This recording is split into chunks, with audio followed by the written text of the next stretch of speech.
Hey, Sajik! Hello, Lassitude! Nobody, welcome! And Scuzzy! Oh my goodness, we got everyone in right away! Hello! Hi! That was quick! I'm just getting all my screens aligned. How's everyone doing? Rhubarb! Rhubarb is here! Welcome! Oh no, my throat's already, starting to break.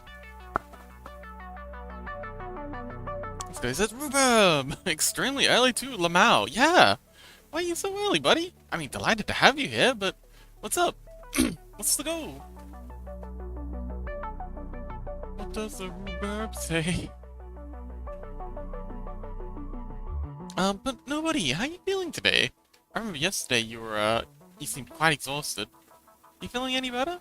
You recovered from from your adventures yet? Rhubarb says work is slow, and I saw you alive. Oh, wonderful. Sky says bed rotted all day again. Oh, buddy. I understand the feeling. It's all a bit hard, isn't it? Nobody says I'm still don't feel as well, but today it's a bit better. Ah, wonderful. We're on the mend. I think that's everything set up. Let's go here.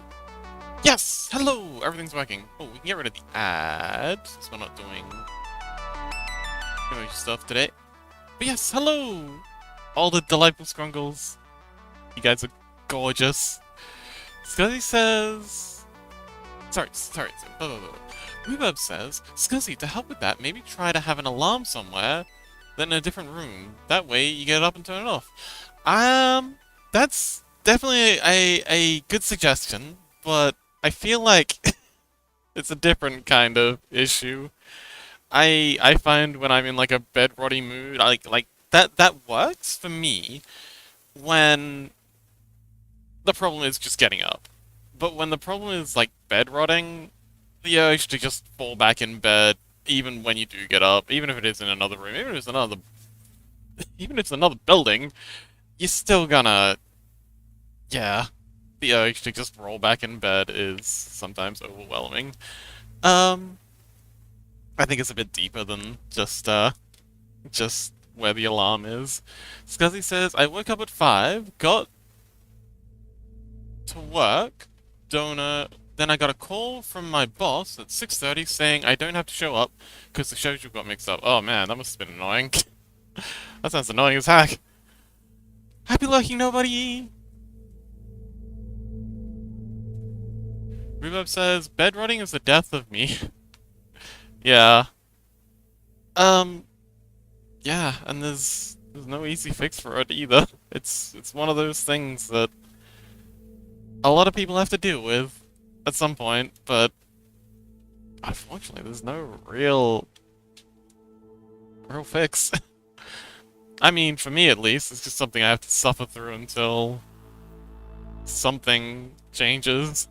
I find something to get me back to it. This guy says, so I went back home, went back to bed, and just rotted all day. Yeah. Rhubarb says, I have to physically get myself out of bed and run from my mattress or I'm gonna be there all day. Yeah. Is tricky. So we're gonna hide our glass for a minute. Let's name this Glass. So yeah, I'm gonna hide those fellas for a minute while we finish our dunes. And yeah, so I'm gonna do the dunes, and then I'm gonna do the characters, and then the last thing we need to do, last two things we need to do after that is the buildings and touch up the sky. But yeah, I think we're very close to getting this done. Jeez, it's looking amazing. I'm so delighted I took on this project. Rhubarb says I have to physically get myself out of bed and run from my. Oh yeah. But yeah, I have sympathy for you, Scuzzy. I understand what it's like, and why am I not painting? Oh shoot, it was just really slow for a minute. Um, it's awful, and I'm sorry you're having to deal with it. Rubo says, trying to remember, did bedrotting even really exist before 2020? It did for me. Uh, it's yeah, it's a depression thing. Uh, I dealt with it a lot when I was younger.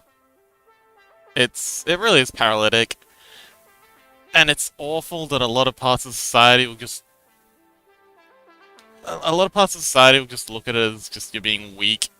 You know, you just pull yourself up by your bootstraps kind of attitude. Like, bro, just set an extra alarm, sort of thing. But it's not that, and that doesn't help. But society is very unsympathetic and doesn't really care that it's making things worse.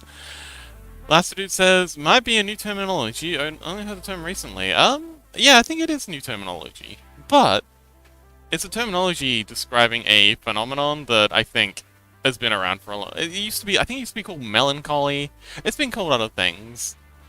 And I think it is pretty good that this generation is taking the time to develop terminology for this stuff that applies to them because, you know, naming a thing is the first step to understanding the thing.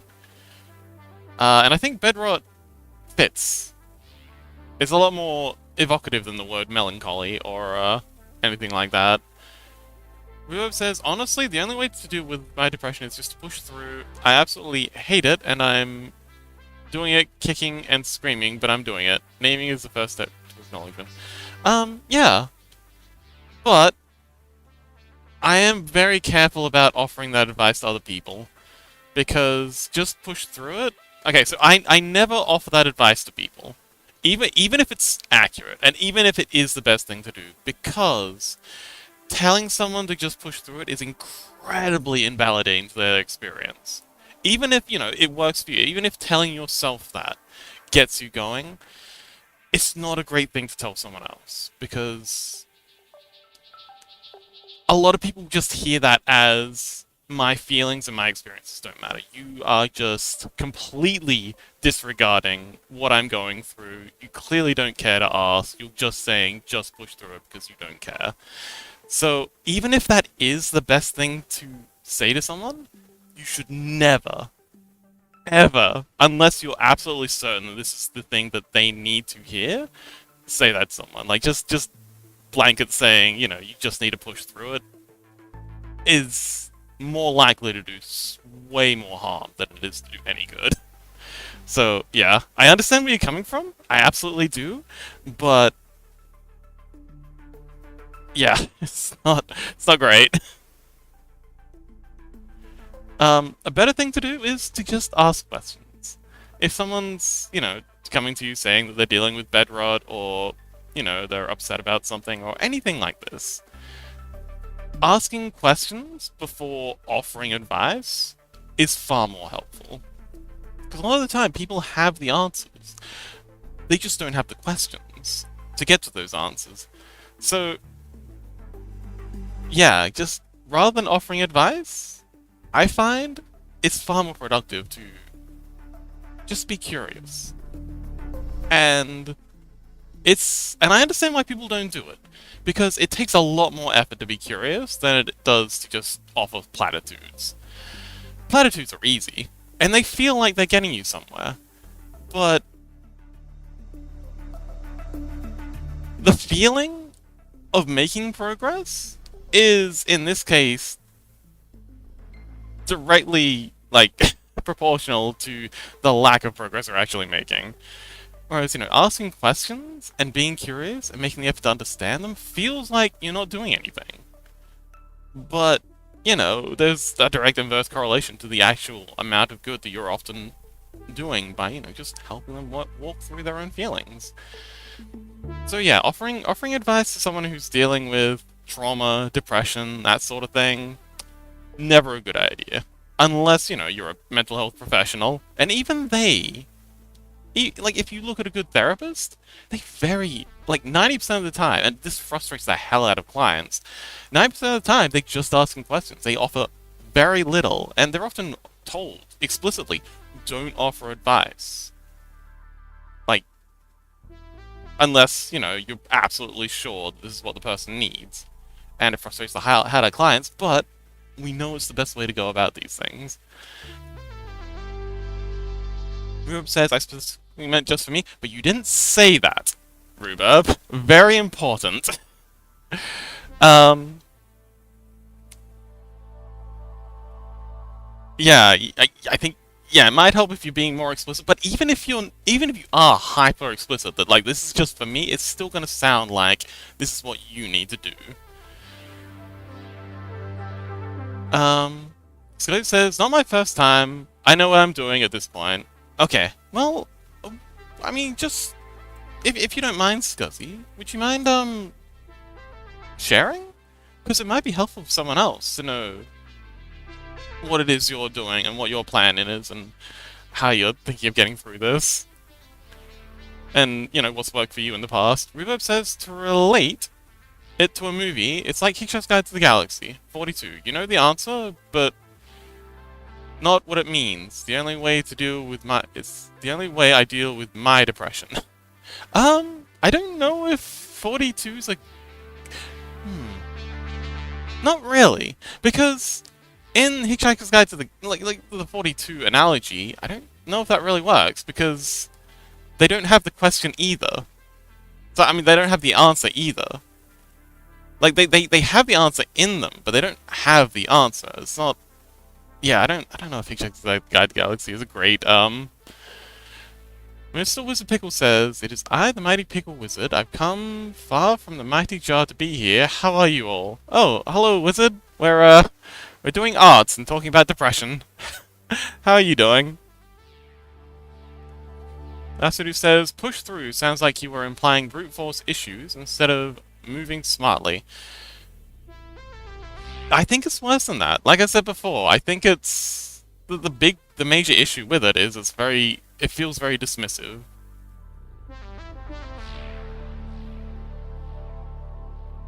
Which is the last thing someone who's dealing with depression needs. Like, to be dismissed.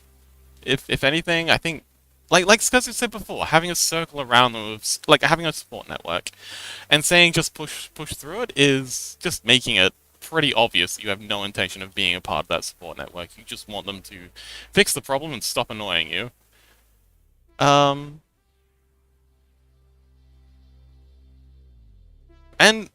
also, another reason why it's completely useless is these people often already have an internal critic that is badgering them with that exact thing. You're not saying anything new. They already have an internal voice who's just beating the shit out of them for it. Like, beating them to death with exactly that. Yeah, not a fan of just push through it. Not a fan at all. Europe says, I don't fucking know, I'm just gonna lie. It's okay, buddy. Have a good luck. Mr. Pickle says, fair enough, I am okay. Wonderful. Yeah, we don't shy away from that heavy topics here. Wizard Pickle, things can get a bit, intense occasionally. If that's not what you're into, that's perfectly fine, I understand. It's definitely not everyone's cup of tea. And thank you so much for visiting. Scotty says, I hope no one does what I do. I just literally let it pass through the worst of it. Then I remember what made me happy, or try to find things that will make me less dumb. Oh, that sounds like the Dune thing. The thing about what is it? The Bene Gesserit's, the Bene Gesserit. Oh, I forget what it's called, but it's something like I will not fear. Fear is the mind killer. I will let it pass over me and through me, and when the fear is past, only I will remain. Has very Bene Gesserit. I forget what it's called, but yeah, it has that vibe.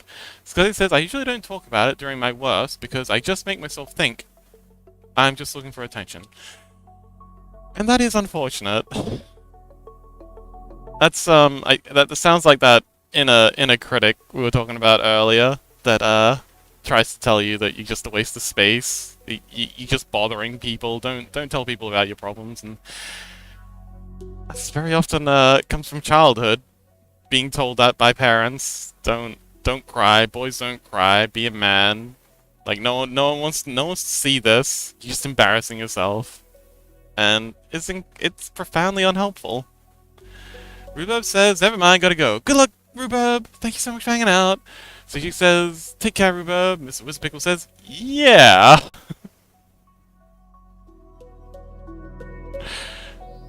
Good old parents. Yeah.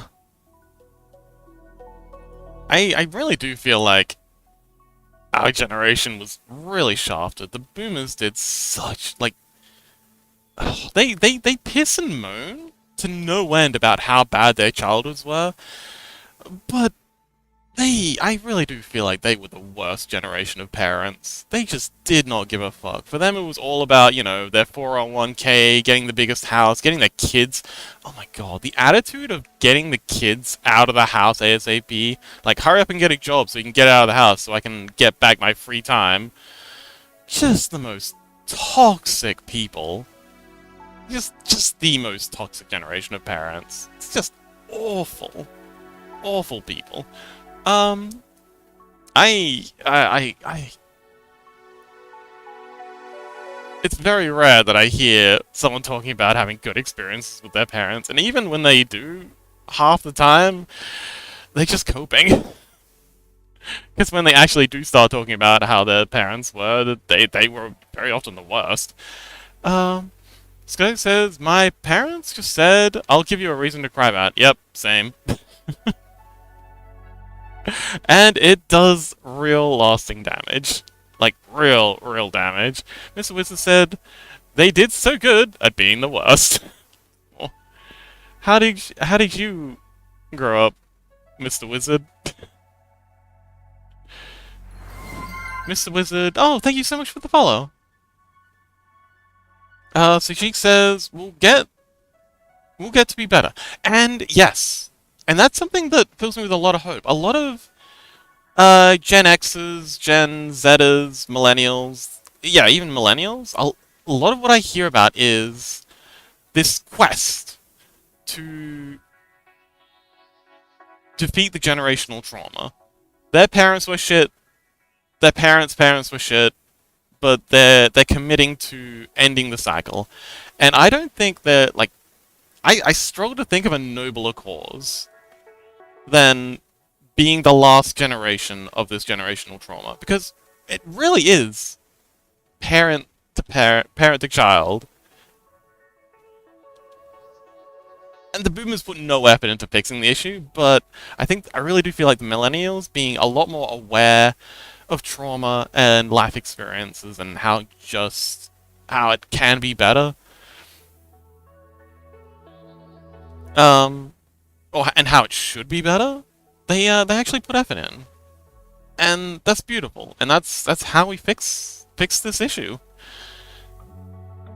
Not by saying things like, "Oh, I had to deal with it, so why can't you deal with it?" No, like, actually, the boomers generation, by every metric, is the first generation in history that is going to leave their children, the next generation, worse off. Economically, psychologically, environmentally.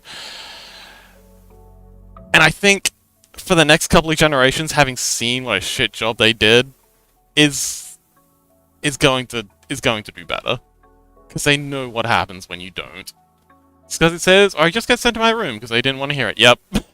And that does enormous damage. And I'm so sorry you had to go through that, Scuzzy. And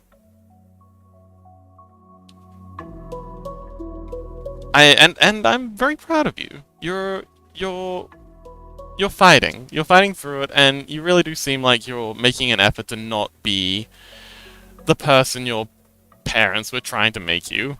And that's beautiful. Rhubarb says, "Boomers suck.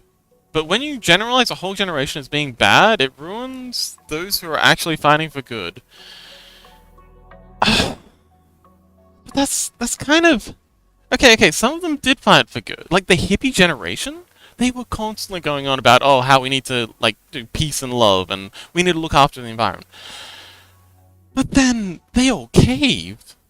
They caved so hard, and then they wound up being the worst for the environment. Like, and individuals. Like, I have aunties and uncles who were hardcore hippies and punks when they were kids, and they got all these photos, and they got all these stories about how they were. Oh, I went to Burning Man, and I was sticking it to the man, and then they went and took a job in like a banking thing, and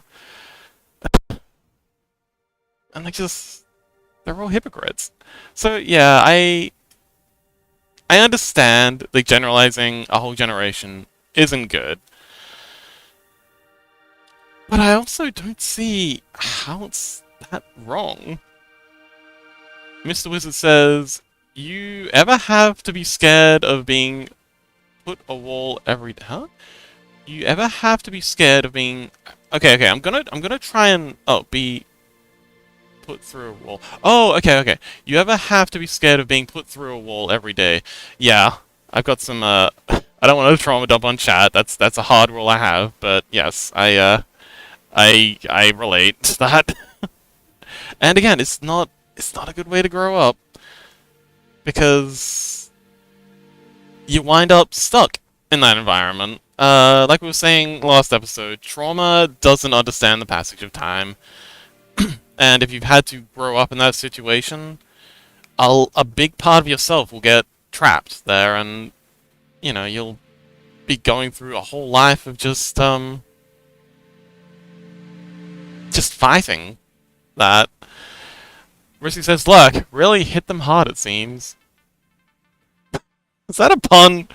Because that's if that was a pun, that's dark as heck, but also fucking hilarious. God damn, Rissy. God damn. I don't know whether to be horrified or impressed, so I'm just gonna go a bit of both. Um, Scuzzy says, "Oh, I do not at all want to be a person they wanted me to be. Excellent. If I turned out like them, I'd be racist, narrow-minded, never give money to the homeless because they're homeless for a reason." Oh god, yeah, that comes back to the not believing that mental issues are a thing. Most homeless people, the vast majority of male homeless people are veterans. The vast majority of female homeless people are sexual assault victims. It's trauma. It's not them just not. It's not. It's mental health and developmental issues and trauma. It's not being lazy, which God, it infuriates me when people say they're just lazy. Oh man, you want to piss me off? Please don't use that to try and rage bait me because it'll work and you won't like it. And also blatantly following the government. Yeah, and the government following thing. That's just a way of avoiding accountability. They did this so much, and this is why I hate institutions like schools and the prison system, because it really is just trying to offload the responsibility of being a parent. And then when the children turn out shit, they're just like, "Oh well, but I put them in school. Why didn't the schools fix this?" It's the education system's fault. The education system that I forced them into. Rubo says, "Fox, if you had scrolled up from my boomer comment, you entirely missed what I was talking about." Oh, sorry, buddy. Let's give that. I'll give that another go in a little bit once we're caught up. Because they make the rules. I've become the complete opposite, and I'm fucking glad. And I'm glad too. But be careful, Scuzzy. Sometimes, yeah, just be mindful that you don't become something toxic in the process. Be cognizant of how you're doing this, because spite can be an incredible motivator, but it also is also very blind to the damage that it can often do to yourself. Mr. Wizard Pickle says, "It's fun! Yeah, I'm just waiting till I can move out." Oh. Yes, I've been there, I understand that. how long till do you think you can move out? It's paralytic. Like trying to get good grades, succeed at school, that sort of thing, while your home situation is an absolute mess, is it's not easy. People say, "Oh, just study hard, just struggle through it," but oh boy, it's so hard to focus when you it's impossible to focus in class. I got put so far behind because I was regularly dissociating in class because of stuff that was going on at home. But yeah, I I know it doesn't help, but it does get better. Everyone I've talked to who's had to endure traumatic home lives and has managed to come out the other side has said that it's impossible to get better while you're in that situation, but once you can get out, you can start healing and life gets better. Last dude says, old school thought you are where you deserve to be, or how much effort you put in. This is, at least in America, this is a result, from what I've heard, of not the Quakers, not the proselytizers,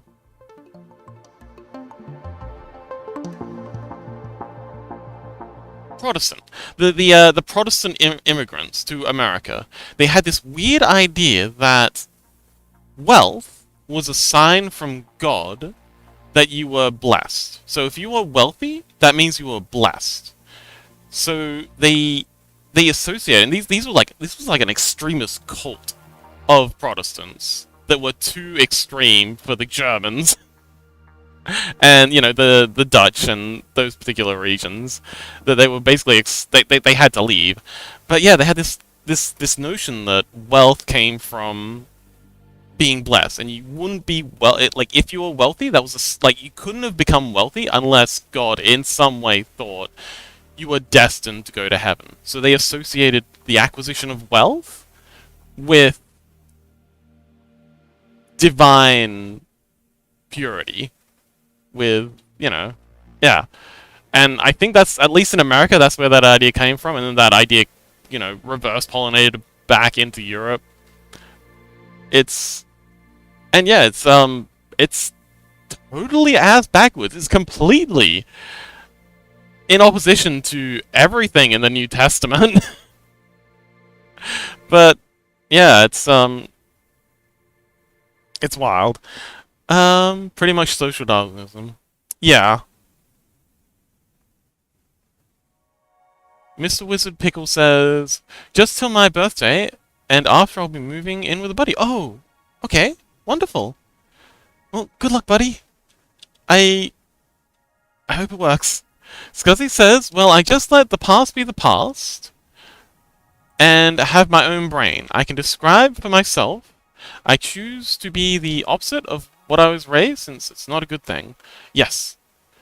Nobody says, that's a good mindset, Scuzzy. It is. Please don't forget to, love yourself, though. Because like I said, spite is an incredible motivator, but is also often very self-destructive. Do take the time to acknowledge the successes that you've made, and how far you've come.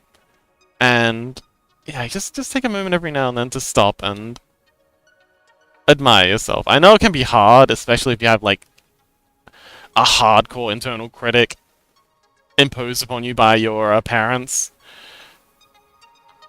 But you do deserve love. And more than anything, you deserve love from yourself.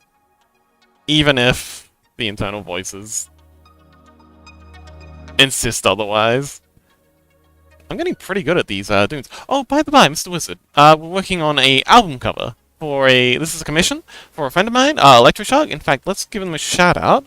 Shout out the Electro-art. But yeah, we're working on a commission today. This is a album cover for a artist friend of ours. They're also streaming right now if you want to give them a follow. And yeah. So let's scroll up and see if we can get some context on what Ruba was saying.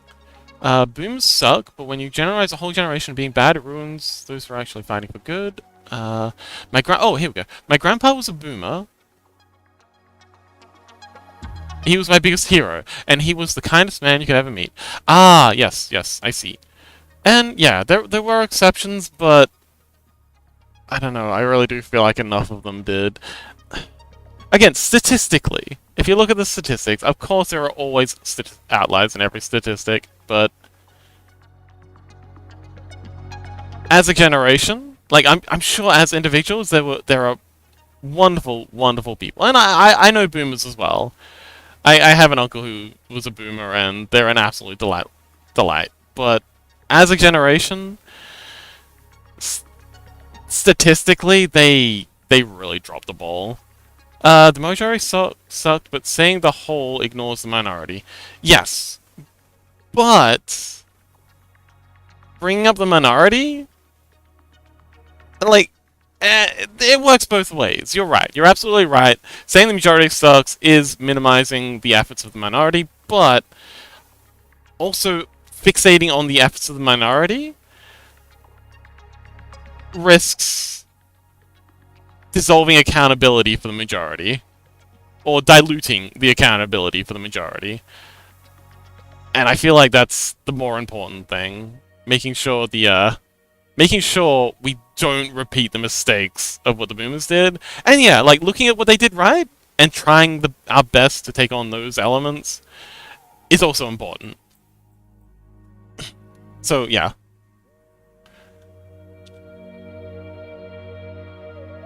But on the whole, they fucked up. They fucked up so bad. And they are trying so hard to worm their way out of it. Again, with blaming education, blaming the communists, blaming immigration, blaming everything. Now a lot of them are starting to blame climate change. And, you know, it was the economy, or no, it was the politicians that we voted for. It's... Yeah, I know I'm hard on them, but that's because they're trying so hard to worm their way out of it, and they don't deserve to get out of this. They need to be remembered as the generation that fucked everything up. Not least because that's where it's gonna hurt them the most, because a lot of them are obsessed. Like, they put zero effort in raising their kids, but they're also obsessed with the idea of, legacy.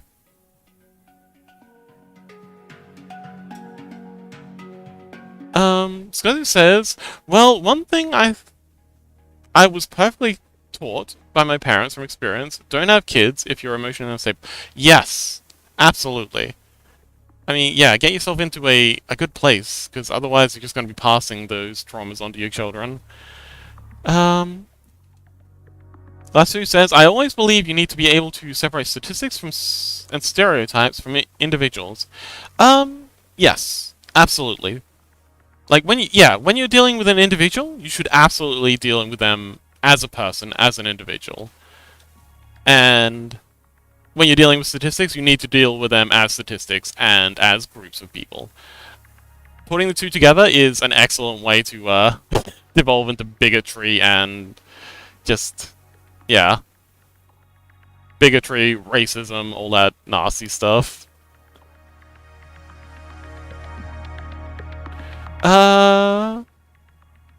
Rhubarb says, I swear they want to blame everyone but themselves, but at the same time they blame everyone because they're too scared to look inwards at themselves.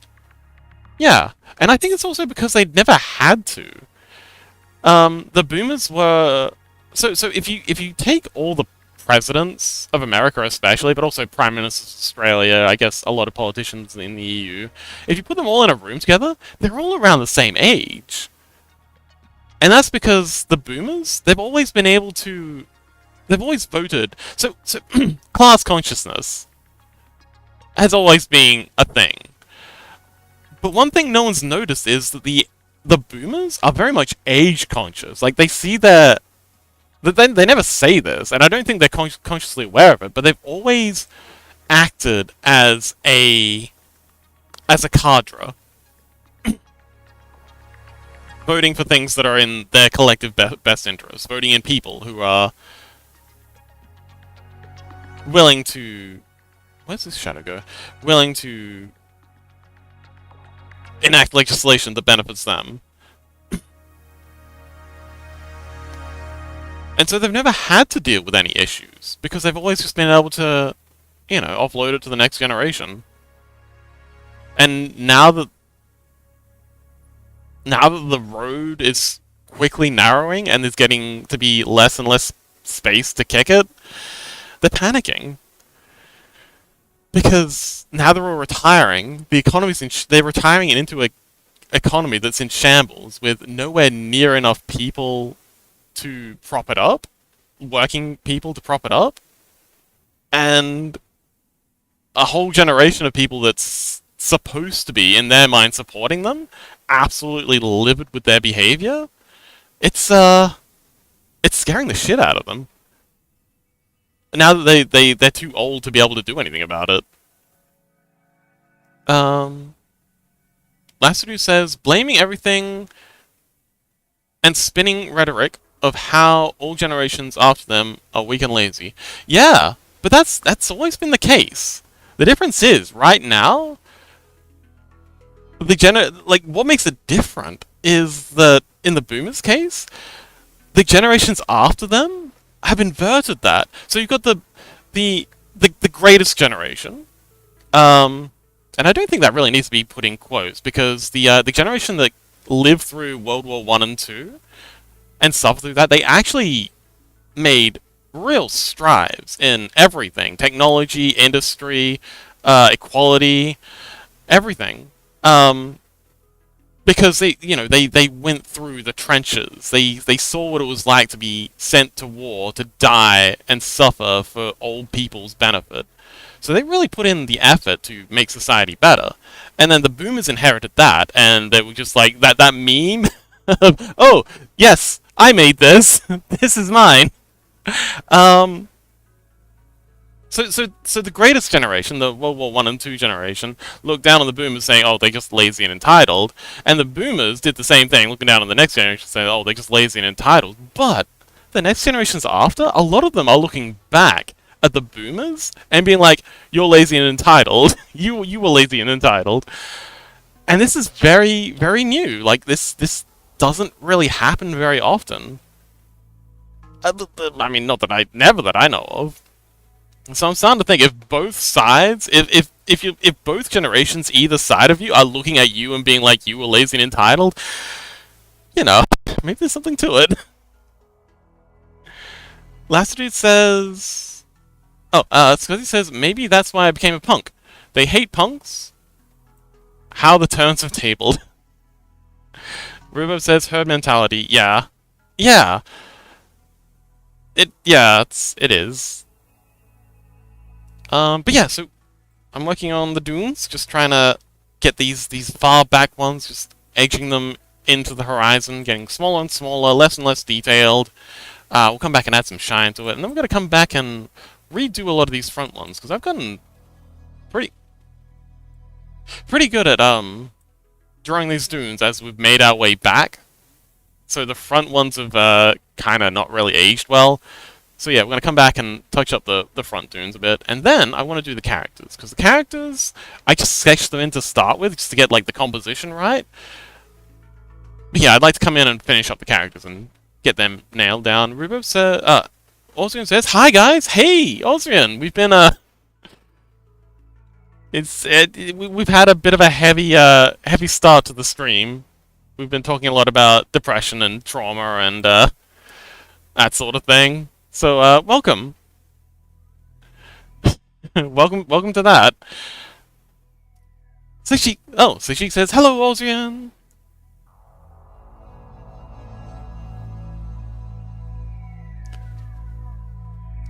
But yeah, Osrian, that map you sent was really cool. You're getting really... They look really professional. Like, the maps you've been sending are really starting to look like professional, authentic period pieces. So, yeah, they're looking really cool. Rubo says, yeah, I was honestly about to leave because it was getting too heavy. Ah, yeah. Sorry about that. Bosnian says, oh, thanks. Scully says, though, isn't isn't that kind of the norm for your streams at this point? We get into heavy topics often. Yeah, I try not to,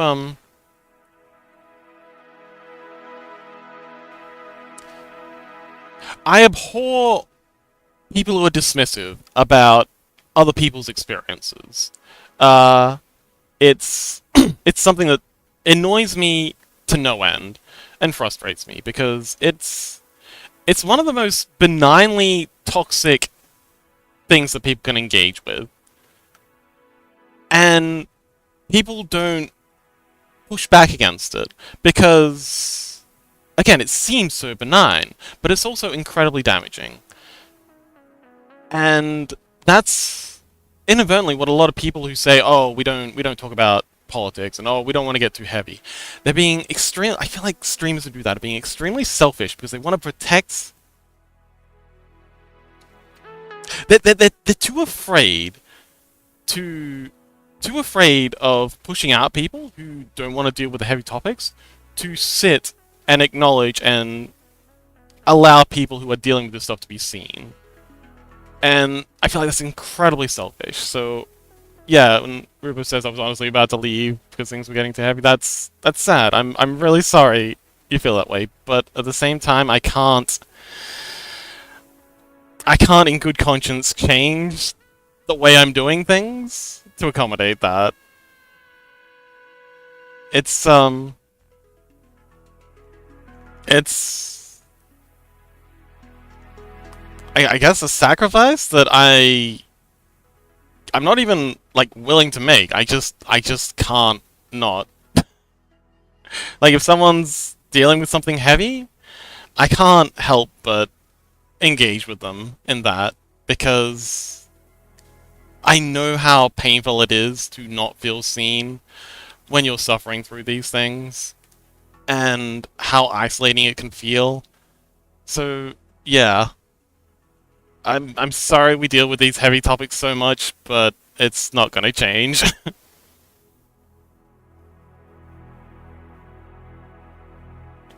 It is what it is. It's who I am, it's what I do. Even if it's like objectively bad for the channel per se, and that it drives a lot of people away, I I can't I can't not. You know? So I appreciate people being patient about it and people who have the strength to sit with it and be present with other people's pain and, dealing with the heavy topics. But I understand if people need to check out if it's a bit much. So I'm not expecting anyone to take on this burden. This is something I'm doing. This is something I'm choosing to do. I will never judge anyone for feeling like they can't or they don't want to or they just they have other priorities they need to deal with or they're looking for something else in what they listen to. So he says, well, we bring it up, so we are partially to blame, me in particular. No, no, no, no, no, no. Please, Scuzzy, if you feel like this is a safe place where you can bring up these things, then please do. Because that's where the growth happens. That's how you learn more about yourself, how you grow and change and heal. So please do. Um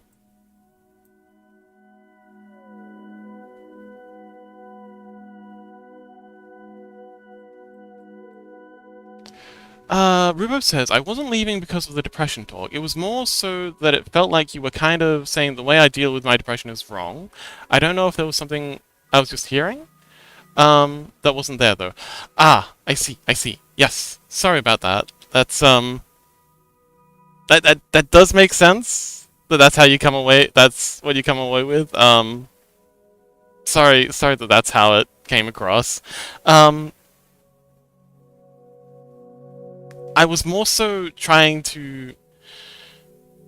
So like I said, the way you deal with things is the way you deal with things. Like, no one knows better how to deal with your problems than you do.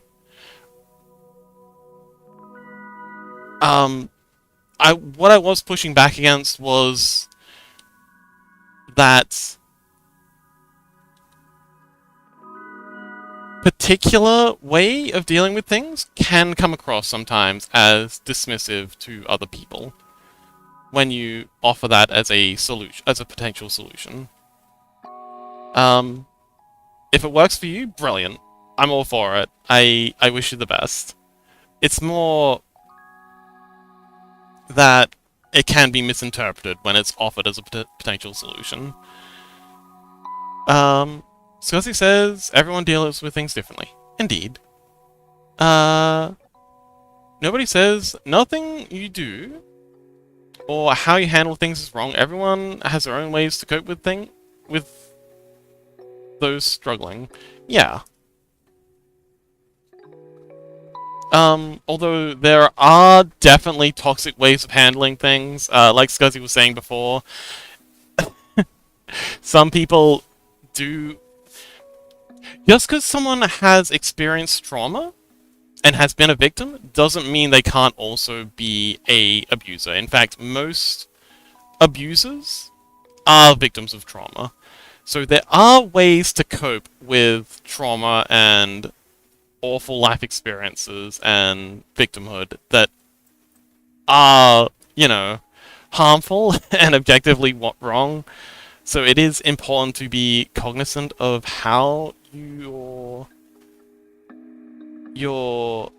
decisions and your coping mechanisms affect others. But yeah, everyone knows themselves better than anyone else can.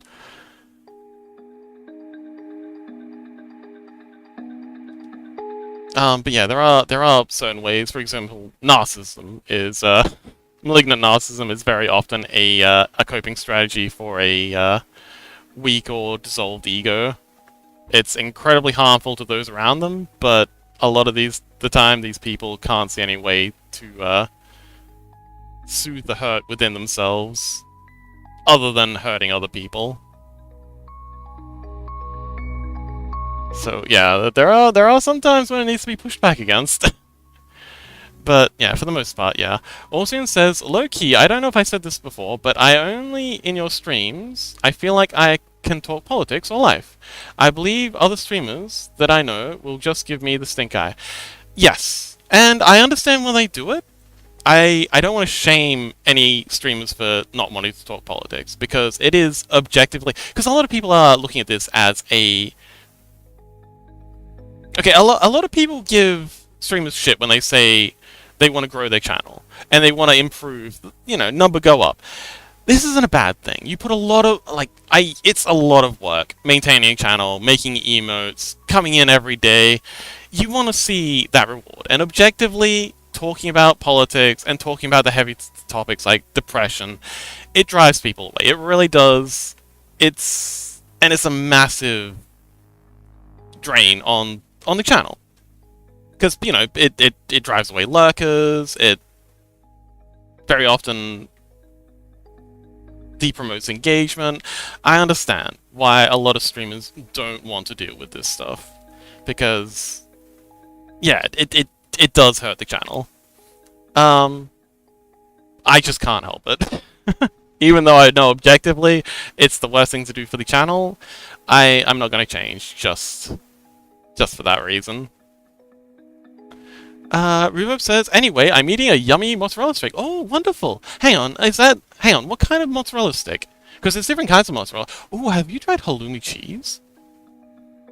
But yeah, mozzarella stick is in, like, the stick that's kind of like just cheese, or the mozzarella stick that's like the deep fried, like the battered deep fried mozzarella, cheese. Nobody says like, happy liking nobody! So Cheek says, enjoy your food, Rhubarb! But yeah, halloumi cheese. I call it squeaky cheese because when you eat it, it makes a squeaky noise on your on your teeth. It's quite nice. It's kind of like a fried It's kind of like a very rubbery cheese that if you try and eat it in any other way, it's awful. But if you fry it up, like pan fry it real quick, it's really nice and it has a similar vibe. It's very salty and has a very similar vibe for with mozzarella sticks. It's kind of like mozzarella sticks, but better. So if you like mozzarella sticks, definitely consider going to the cheese aisle in your local supermarket and having a crack at halloumi cheese. I accidentally hit Control D instead of Control S, and that was kind of scary. So Sheik says, and I have mad respect for you folks, and I respect you too, Scuzzy. I appreciate that. Thank you. Okay, how's this looking? Oh man, this last little bit up into the horizon is so tedious because it's just so many itty bitty little shadows that we got to go in and do, and then we got to come back and do the highlights. Um, but yeah, halloumi cheese is really nice if you have it with like if you make this sort of like a Mediterranean wrap with some salads as well. Uh, that's very nice. Yeah, if you like mozzarella sticks, halloumi cheese is a good time. Has anyone else here tried halloumi? It's deep fried mozzarella stick. Ah, I see, I see. Well then, yes. that is pretty good. I've only had that once. Austrian says, "Gosh, Stella Eagle just flew into my compositing factory as I was picking up compost." Stella's Eagle flew into my compacting factory. Oh, okay. You're playing. I think you told us about that game, a few streams ago.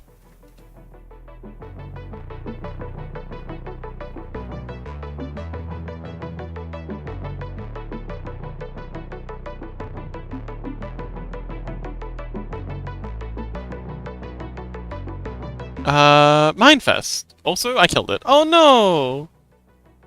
Poor Eagle. Ba, ba, ba. Oh, we're actually listening to Fatal Error. Oh, Fatal Error, welcome. Hello, how you doing? Man, now I'm really craving halloumi cheese. I got some mozzarella in the fridge. I might just because I made pizza last night. I was gonna make pizza. Wait, not last night, the night before. And I was gonna make pizza tonight, but I had the bed rods. Had the bed rods. I just made porridge instead. Maybe I'll just grab myself a handful of mozzarella cheese after stream and just eat it like a savage.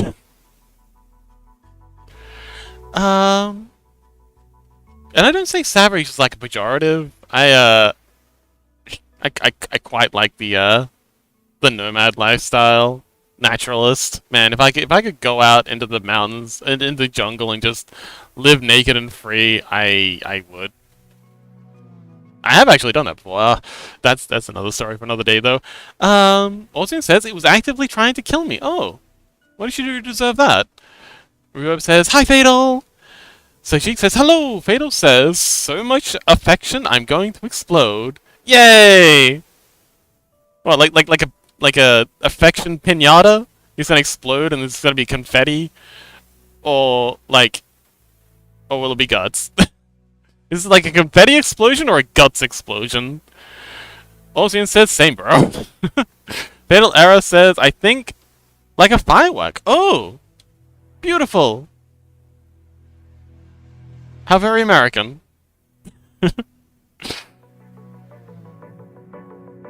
Oh, it's so tedious, but it's looking so good.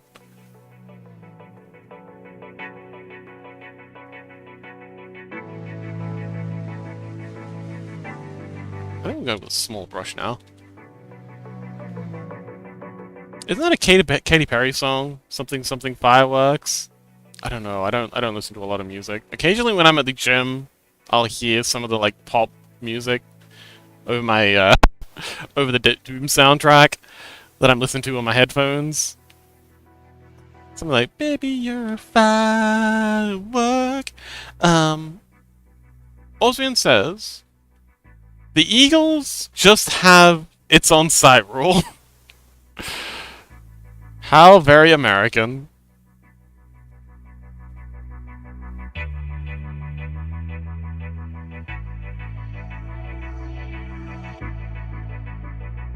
I know I tease the Americans a bit, but having been to America and hung out with a lot of Americans, they're actually pretty cool.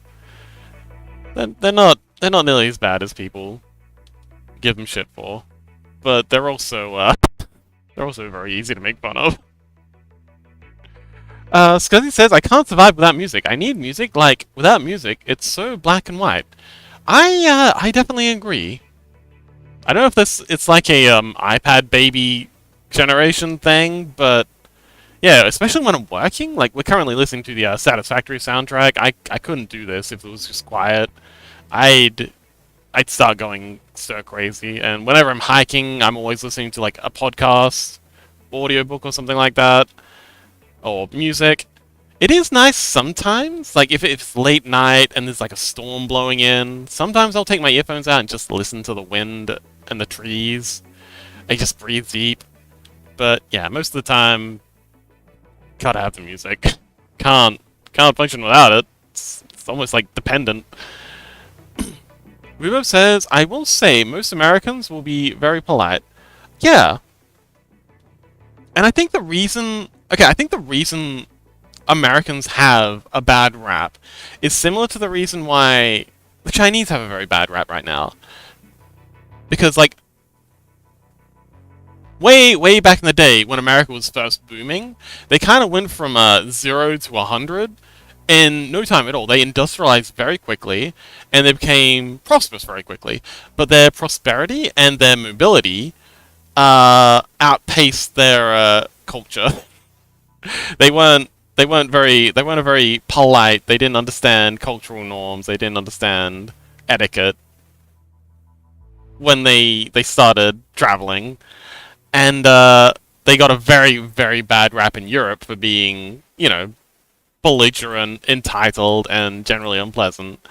But you know, they've outgrown that. The Americans have become a much better people. They're you know, they're a lot more polite, like you said. Um, and yeah, it's just a minority now that's loud, obnoxious, and racist. Yeah, rude, loud, and racist. But I don't know if you've met. I like when I was backpacking. The number of times I remember one time was when I was in Banff, which is like a picturesque sort of uh picturesque tourist town in the Rocky Mountains. It's just the most beautiful place you'll ever be. And I remember I was walking down. I was doing work to stay in a hostel up in the mountains, and I'd come down to the main town every now and then to go grocery shopping. And I remember one time I was in town, and there was this gaggle of about a dozen, you know, Chinese tourists, because I could hear them speaking Chinese, and I know enough Mandarin to be able to tell when it is. Sorry, I know enough Cantonese to be able to tell when someone's speaking Mandarin. Um, don't worry, if you know, you know. And they were in the middle of the road, holding up like 4 or 5 cars of traffic in either direction, just so they could have their group photo with the mountains in the background. And they did not care. And the Canadians, being polite, they were all just very politely waiting in their cars. You know, they clearly weren't happy about it, but they weren't honking their horns because, you know, Canadians are just sometimes too polite for their own good. And yeah, just generally behaving quite poorly. And yeah, I think that's because the Chinese are currently going through the same adjustment experience that the Americans went through when they first industrialized, and it's gonna be it's gonna be a while until they outgrow the stereotype that they're developing for themselves. But yeah, most Americans, especially like all the Americans I met when I was in America, were absolutely delightful. Wonderful people, very understanding, very aware, very socially aware. And yeah, just generally wonderful people. So yeah, I don't think they really deserve the bad rap that they have. as much anymore. There's definitely a very, like Rubo says, vocal minority that are absolutely abhorrent. But I think that's also got something to do with the fact that the Americans don't hide. They're not. I mean, they may be ashamed of it, but they're not afraid to be honest about what's going on in their country with their media and stuff like that. Other countries like Russia and China, they obsessively control their media, and culturally they have this idea of face saving and that sort of thing. So I think the Americans also have a bit of a bad rap because they don't try and suppress when they do bad things. A lot of times they'll signal boost it themselves just to be like, hey, these guys really need to get their shit together, which is ideal. Makes them look worse, much worse than they actually are. But Reverb says, I will say our modern rap is funny though. It is hilarious, which is why, despite knowing better, I still do it. But I do just want to point out that I have nothing against the Americans. They're generally speaking pretty dang good. They're going through a really rough time with their current political environment. I feel so bad for them. But yeah. Ozun says, I have exactly 3.911 blocks of garden soil. Uh-huh. Okay. Rubo says, if there are pickpockets in your city and they get near us, we will beat them to a pulp because we take theft much more serious. Oh, I see that's in quotation marks. Who's that quoting? God damn it, I have such a craving for halloumi cheese now. Oh, my mouth's just watering. God damn it, I should have eaten before stream. Pro tip, if you're thinking of starting streaming, always eat just before you start streaming. And eat a big meal, because chat will make you hungry. Ruo says, I mean, our modern rap is pretty accurate, though. I'm a peaceful person, but I will wreck someone if they even try to put their hands in my pocket. Ah, I see. Yeah, that's fair. Ruo says, that's the new American rap. Oh, okay. That's good.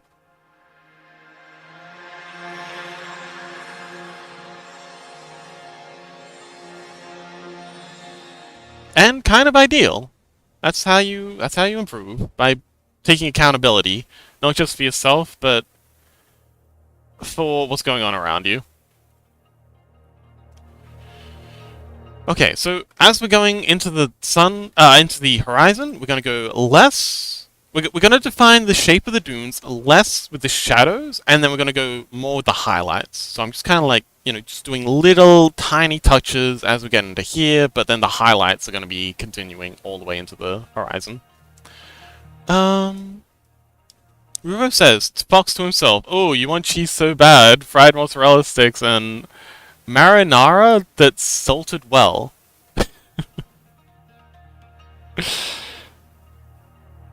Seriously, Rhubarb, do it for me. Try halloumi. If you take one thing away from this stream, make it, to put halloumi cheese on your shopping list. Yeah.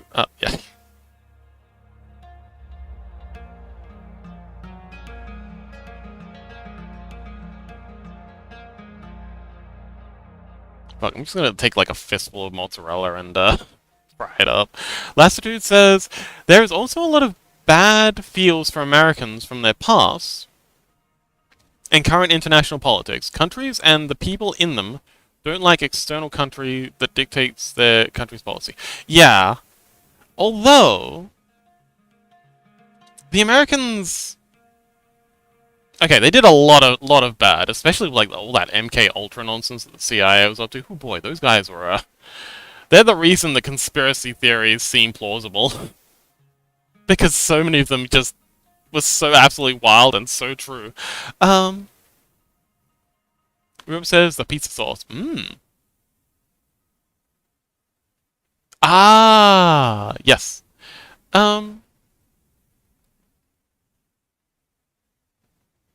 But their attitude of right up until now, they're strategy was to make friends. So their strategy in the Cold War. So the Soviet strategy during the Cold War was to expand their spheres of influence and integrate forcefully. I like not forcefully if necessary, but forcefully, ideally, all the nations around them.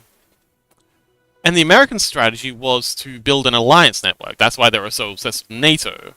And yeah, so yeah, their strategy was building an alliance network. The Soviet strategy was building a empire. Um, and the Americans, in pursuing that strategy, also engaged in a lot of regime change to try and edge countries that they felt were strategically important into joining their alliance network. And of course, this was not perceived well. Relatively speaking, compared to the way the CCP or the Soviet Union or other nations in the past have engaged with foreign policy, it's definitely the lesser of two evils. Still awful. I'm not saying that I'm not trying to make a good versus bad thing. They're both bad guys, but I I do much prefer the way the Americans did things over the way the adversaries did. And I'm glad that, as awful as they were, glad that they won, because could have been worse. Scuzzy says, yummy cheese. Shit, now I'm craving cheese. I know, right?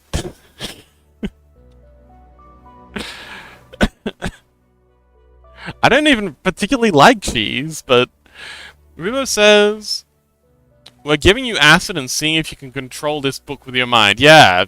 Oh, by golly, we were saying a couple of streams ago. I don't. I try to be very patient with conspiracy theorists. People who are going on about the flat Earth theory and the fake moon landing, that sort of thing, because we live in a world where MK Ultra did actually happen. And compared to that, all the lunatic conspiracy theories that some people are coming up with, they seem kind of tame. Like NASA trying to cover up the fact that the world's flat just as a face-saving thing because they're so embarrassed that they put all this money into a space program. It's wild, and but again, relative to MK Ultra, it's not that relative to MK Ultra, which we know happened. It's not that wild.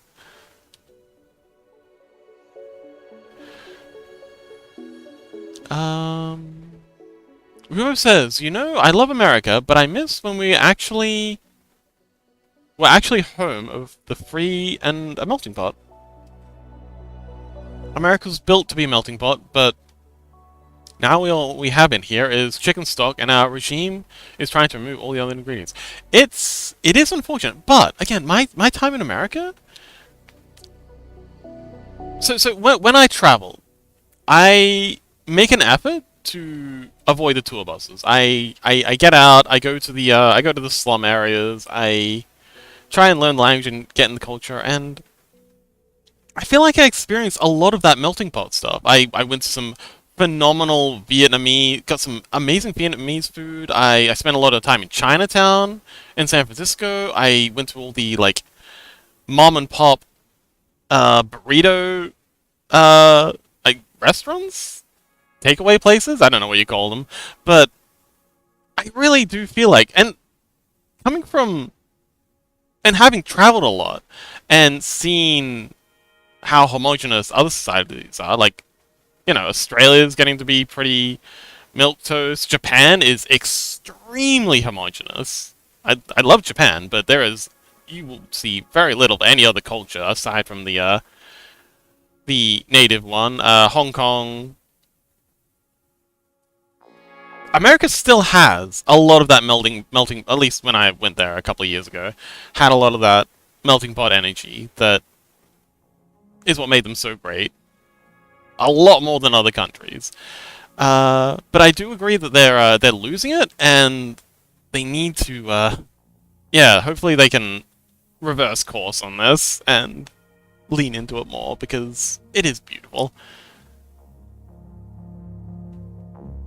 River says Earth is a hemisphere.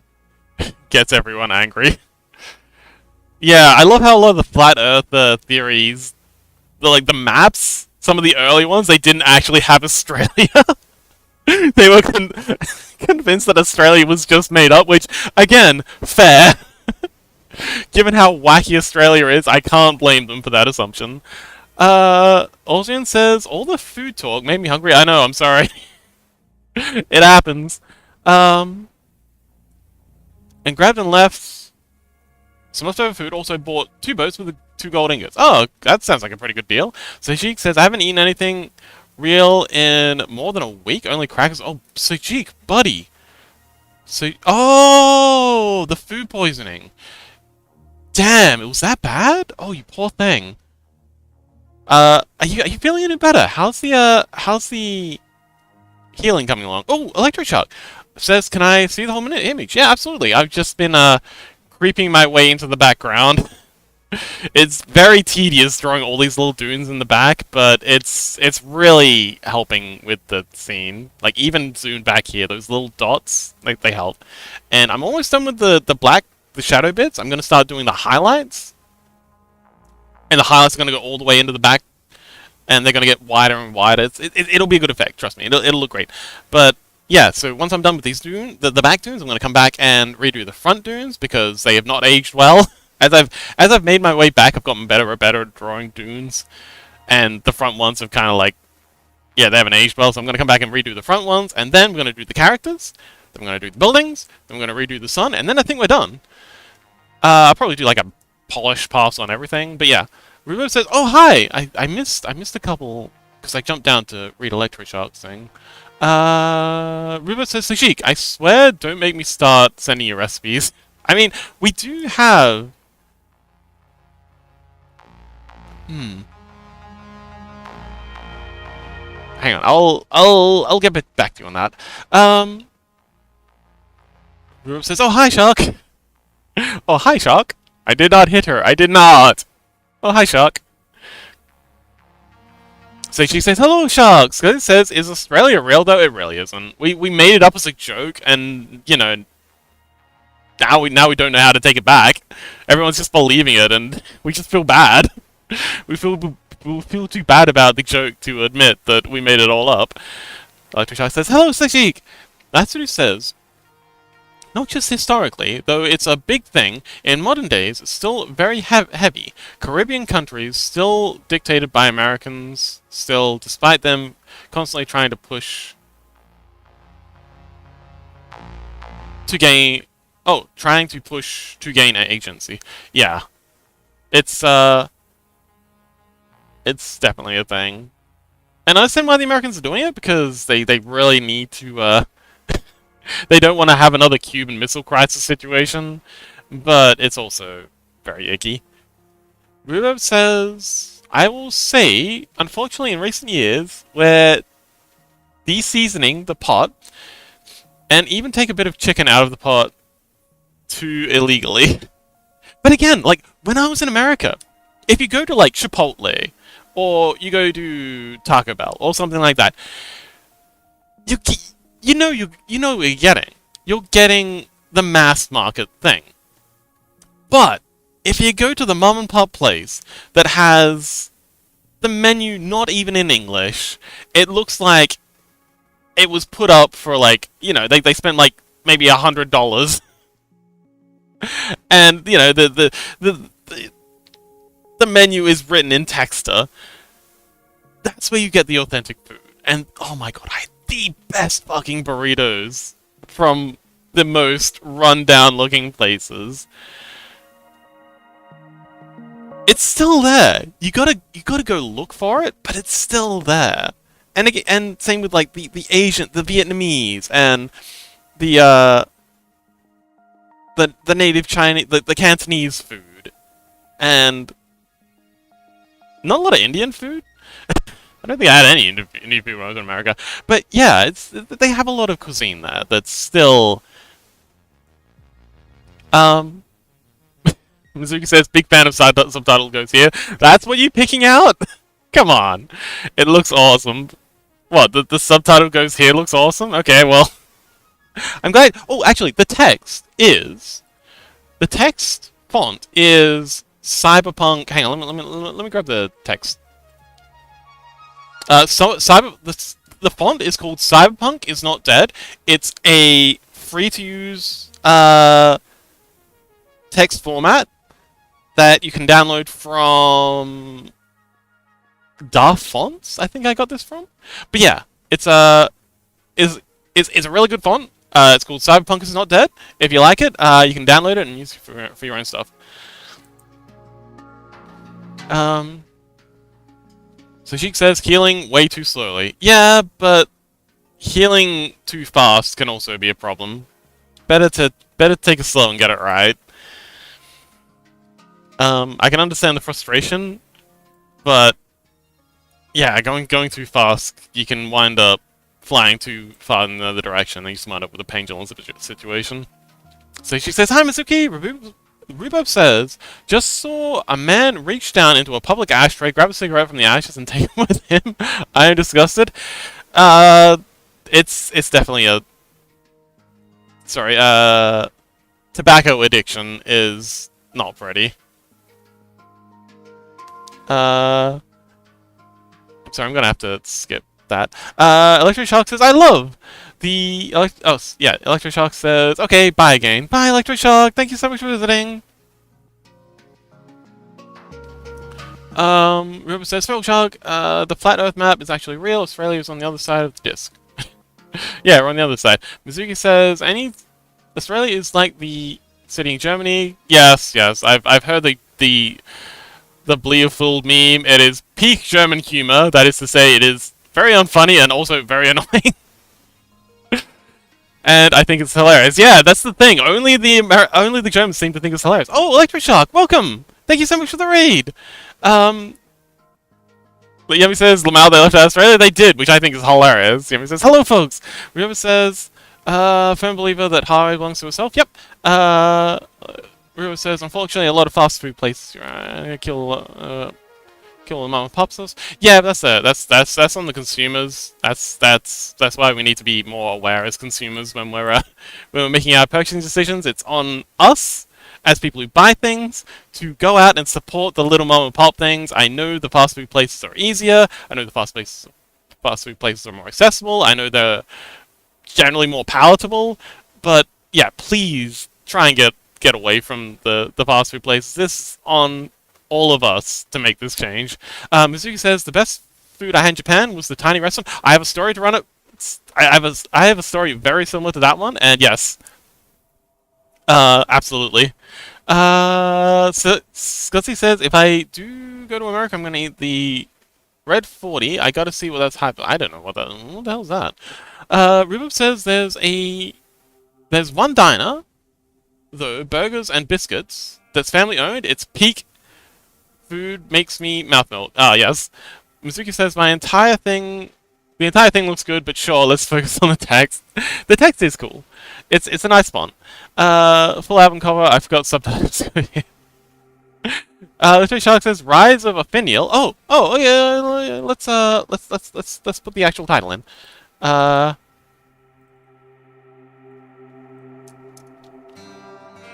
Rise of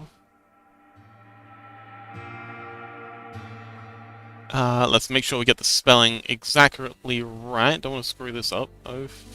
Ophaniel. I've been pronouncing it Ophaniel. Ophaniel. Save. We'll format that in a little bit. We'll get the subtitle in. Azure on. Okay, this is what happens when you raise on spell checker. I cannot spell for shit. Chronicles. And we'll change the is it just music by the Electroshock? How should I attribute you? Yes, thank you, Electroshock. I was very curious. Um, and thank you so much for the raid. Mizuki says, unfunny, absolutely, but why annoying? Because they're just... we'll talk about that later. Scuzzy says, not my proudest moment. I've done it. Don't blame me. I was homeless at the time, yeah. I try to be sympathetic to people who are struggling with addiction. And it's, again, addiction is very much correlated to trauma. Yeah, nobody says we have to wait for a shout out. I'm sorry, I'm getting there. I'm so behind on chat. I'm speed running chat right now, so we'll get there. We need Ma and Pa. Oh, actually, nobody. You can do shoutouts. You have the power. You're a moderator. It's just / shoutout space the electroshock.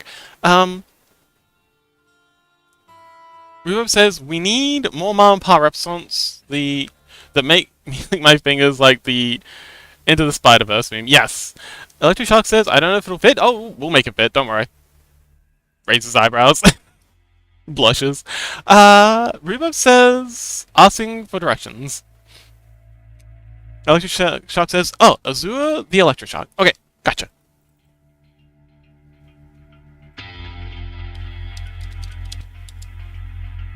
Safe. Okay, we'll get that formatted in a little bit. Zuki says, bro, who is asking for directions to Battlefield? I've seen the guy, Ruben says, I've seen the guy before, he's not homeless, I'm pretty sure he's my friend's boyfriend's dad. Nobody, because it doesn't exist. Nobody says, I know! Oh, wait, yeah, nobody, because it doesn't exist. Yeah, see, nobody knows. So it says, maybe he couldn't afford a ciggy. And sometimes it's just addiction. Sometimes, yeah, addiction does things to the brain. Shout out the electro shock. Boom. Last one who says, was watching a video on what fast food was made out of. I didn't expect good, but it was worse than I expected. Better to have food out of beta 6 experience. Wait. Oh, hang on. Oh, looks like someone already did the shout out. Oh, thank you! Wait. Oh, hang on. Oh, no. It says you have to wait 7 minutes and 38 seconds before giving the Electroshock another shout out. It seems like I shouted you out a little while ago. That's why it's not letting us shout you out again. Oh, that's what you meant, nobody. Yes, thank you so much. Thanks for trying. I appreciate it. The Rhubarb says, true, was confused though because he walked straight to the 7-Eleven next door after he grabbed it, and he went inside. Either way, feel bad for him. Yeah, it's... Oh. And it's another one of those generational trauma things. A lot of folks who get addicted to these things. You want to hear what I wrote? I would love to hear what you wrote. Oh, were you working on music today? Yes, let's go, please. Electroshock was also doing art today, and I was very proud of you going out and attempting a, and I say attempting because I didn't see the end of it. I haven't seen the complete piece, but attempting a fluffy, cozy sweater. All those chat all over the place today. Okay, we love it. That's what we're here for. A really cozy sweater that had a lot of folds and a lot of like divots, and it's a really tricky thing to do. But when you get it, when it works, oh boy, it looks so good, and it was looking really good where I left. All right, let's get this formatted. I'm gonna scale this down. Let's try 36. Let's get it centered. That'll do. Let's scale you down to 70. Let's just start with 72. Okay, can be a bit bigger, so let's try 80.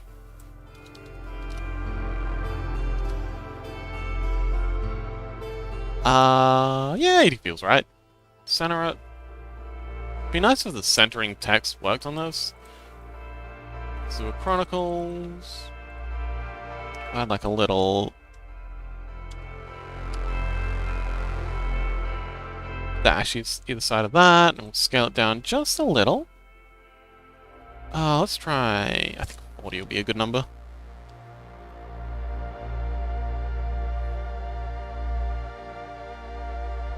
Rise of Finial, Azure Chronicles, boom! Alright!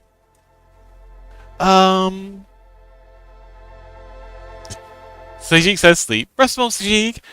Yami says, hey folks, welcome to the sleepy place. Yeah! Sajik says, aw, cute. Sajik blushes. But yeah, so, hi, I'm Sleepypox. Hi to all the raiders. If you don't know me, I do 3D stuff, I do emojis, I do 2D stuff. I do it all, except music. That's something Electroshock I think will always have over me. Um, oh, and we do gaming. We do Minecraft Common Ones on Saturdays. But right now I'm working on a piece for Electroshock, for their latest hit album, Rise of a Finial. We have the title now. Oh, hang on. I should probably check my DMs. Oh, there it is. So we are going to pause the music. And oh, Electroshock, do you mind if I share the picture you sent on stream? Always have to ask. Gotten in trouble for that before. Scotty says, when will we have a Fox sing stream? When my I don't know if my throat can handle it.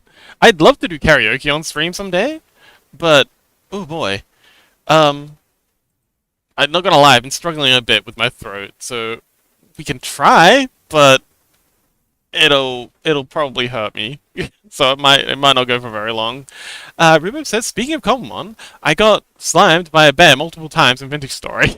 Blushes. Yemi says, Fox karaoke stream? Yeah, I'd love to. I tried to organize one a while ago. Anywho, so this is what Electroshock was working on stream today.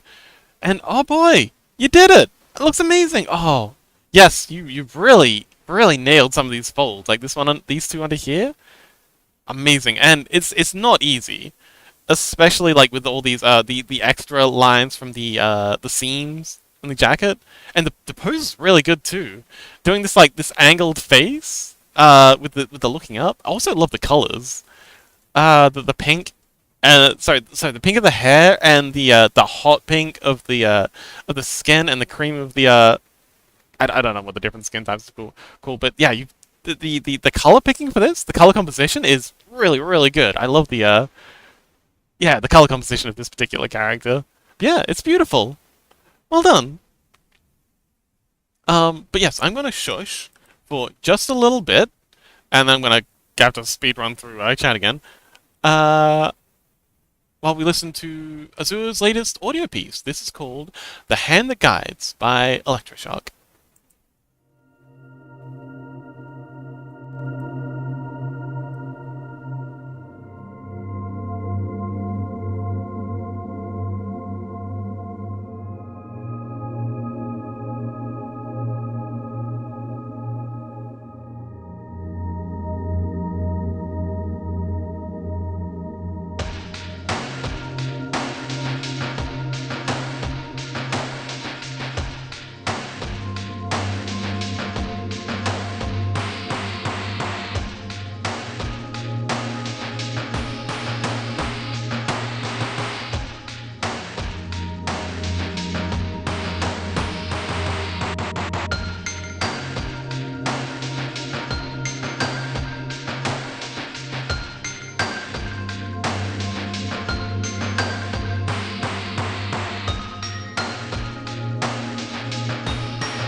I may have lost my way, but I know when I'm with you, everything will be fine.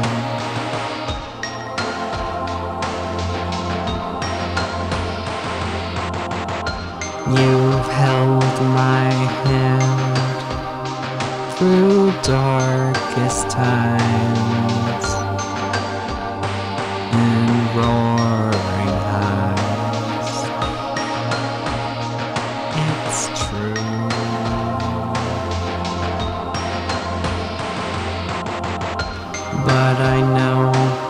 When I'm with you, everything will be fine.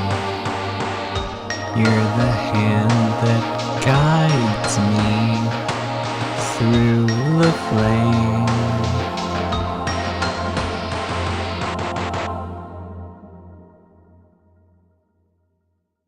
Beautiful. We we've got another vocal piece. That's awesome. Haven't you just recently started doing vocals too? That's really cool. Well, thank you so much for sharing, Electro-Shark. It's beautiful, and I love that you're breaking out into doing vocal pieces as well as just the instrumentals. Yes. Whoever says I got signed by a band, don't do it if if it hurts anybody. I won't. Don't worry. Oh shoot. Hang on. How? Oh shoot. I just realized that the ad has been playing for a minute. I hope that the ad doesn't. We'll play it again once I'm caught up on chat for the folks who got stuck in ad space. Um, would love to participate in karaoke stream. We need you to be able to speak. Suki says, "Oh, it looks so good. It does look gorgeous." So he says, "Awesome." Yemi says, "Hey, I have that sweater." Oh, really? It looks very cozy. I wish I had that sweater. Rube says, "Why do you say blushes when I said I got signed by a bear, Fox? Why did you say blushes?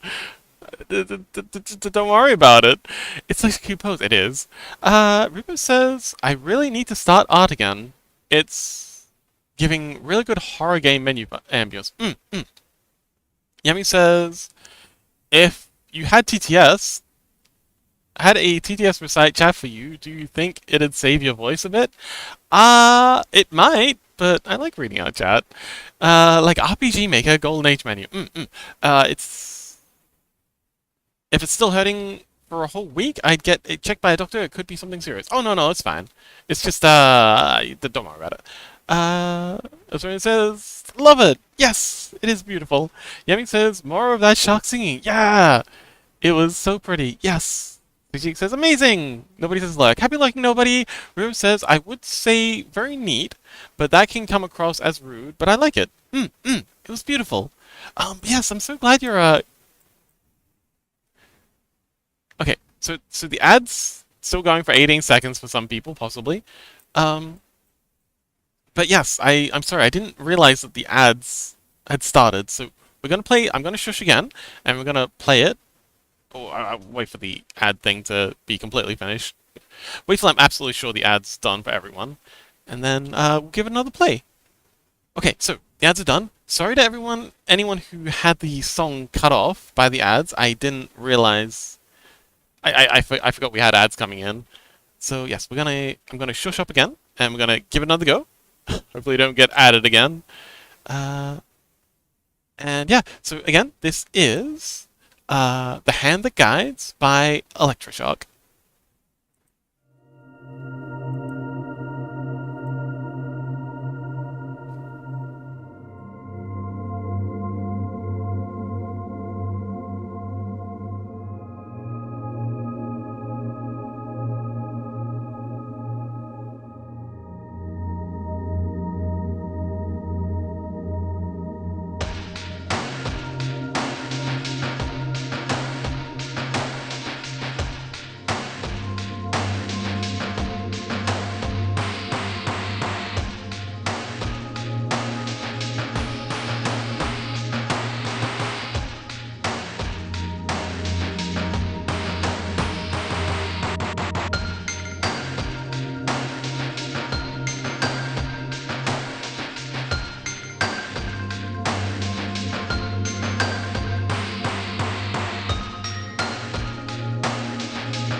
I may have lost my way,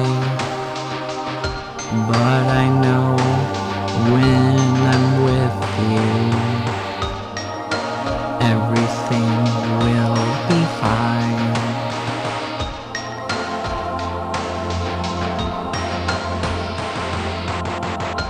You've held my hand through dark darkest times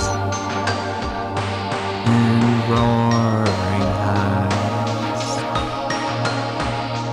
It's true.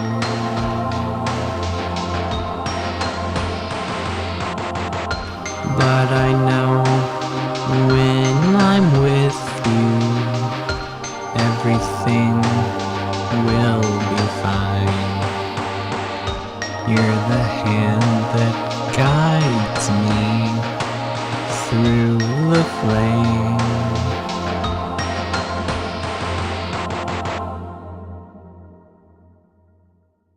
Beautiful. Ruro says, wait, I know what RPG game that reminds me of. It's called Off. Beautiful.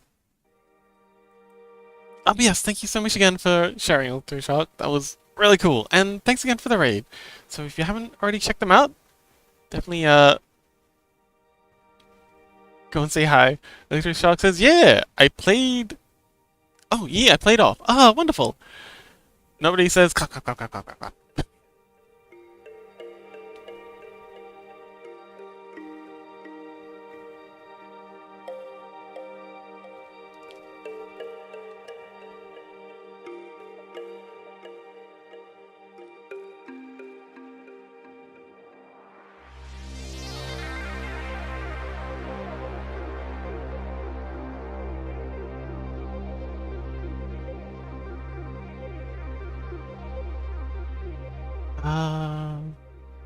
The Sheik says, ooh, cute cat nodding. Reverb says, very good game, very good music. You made good music. Amazing job. Yes! Electroshock very graciously attempted. Well, no, not attempted. They very graciously taught me the basics of synthesizing a little while ago. I've really got to boot it back up and practice so I don't lose the skills they granted me. That was really fun. I really appreciated that. I got to yes, I really got to make the time to practice. Although one thing I'd really love to do is buy myself a bass guitar. I learned to play electric guitar when I was younger, but I always wanted to play bass. I played electric because social pressure. No, electric guitar's what the cool kids play. Nobody. Having a bit of a yap there. I've got to turn up that redeem. It's gone a bit quiet. Maybe I'm just getting too loud. Reverb says, you see, I learned random skills, then I don't practice them for so long I forget. Yeah, I've done that with too many languages. But Mizuki said earlier, that the best Japanese food they got was from a mom and pop place when they were in Japan, and I had the exact same experience in Tokyo. Actually, I can draw it. So, it was a building. It was kind of like this. It was tiny little thing, about yay big. I'm gonna erase out this so that we can get like an inside view. And it was standing room only. There was like a little sort of, oh, hang on, wait, there was a little space here where you could order, and this is to scale. There was like a small sort of kitchen. It was like a home kitchen sort of setup. They had like microwave, cooking place, and you know, a little spot here where they could serve. And then to eat the food, fatty ramen or light ramen? Fatty ramen, definitely. And then to eat, you would come over here to where there was like a little sort of a bench sort of thing sticking out from the wall, and then behind it there was this sort of, it looked like a if anyone's played Red Dead Redemption, there's these little bar things that they hitch the horses to. It was kind of like that, and the idea is there's the bar here, there's the table bench here, and oh, hang on, let's draw the table bench in a second, and you kind of lean against the bench, and you'd eat your ramen. Well, yeah, just kind of like leaning against this thing, and then there'd be like a little table thing here for you to put your ramen on if you need. And there was like little shakers of spices and stuff. But yeah, it was this itty bitty little place. There was standing room for maybe like a dozen people, and the place was packed. And my goodness, like Mizuki said, the food was out of this world. Like, and it was so cheap. It was like $5. Maybe like, yeah, maybe like $6 American, maybe €3 or €4 for what might have been the best meal I've had in my life. It was this thick, creamy broth with so many toppings, like spring onions, meats, beetroot, soy eggs, and oh my god, so good. And again, it was this itty bitty place. So this is where you'd go to eat, and there was like a staircase. There was like a small door here, right next to where you're ordering. It'd come across, and then there was like a stairway that went up, and then on top of this thing, there was another little spot where I presume they lived, and then another little spot on top of that, and the whole thing was made of wood, like this beautiful dark oak wood, and it had that very typical Japanese sort of roof about it. And yeah, it was just absolutely gorgeous. And yeah, coming back to what Mizuki was saying, this is where you get the good authentic food. You've got the quick ramen places. You've got like Japan has their fast food ramen places. They have their fast food suki udon places, and those are pretty fucking good. Like, not gonna lie, even their fast food's amazing. But if you want the good stuff, you want the really, really good stuff, whether it's in Japan, Hong Kong, America, you can't go to the fast food places. If you go to Taco Bell, if you go to Chipotle, you're getting fast food. You're not getting Mexican food. You're getting American fast food. If you want the authentic stuff, get out there, get amongst it, as the Australians say, and like, just see what they have to offer. And yeah. And even if you are American, if you are in America, get out there, see what your country actually has to offer, because it might surprise you.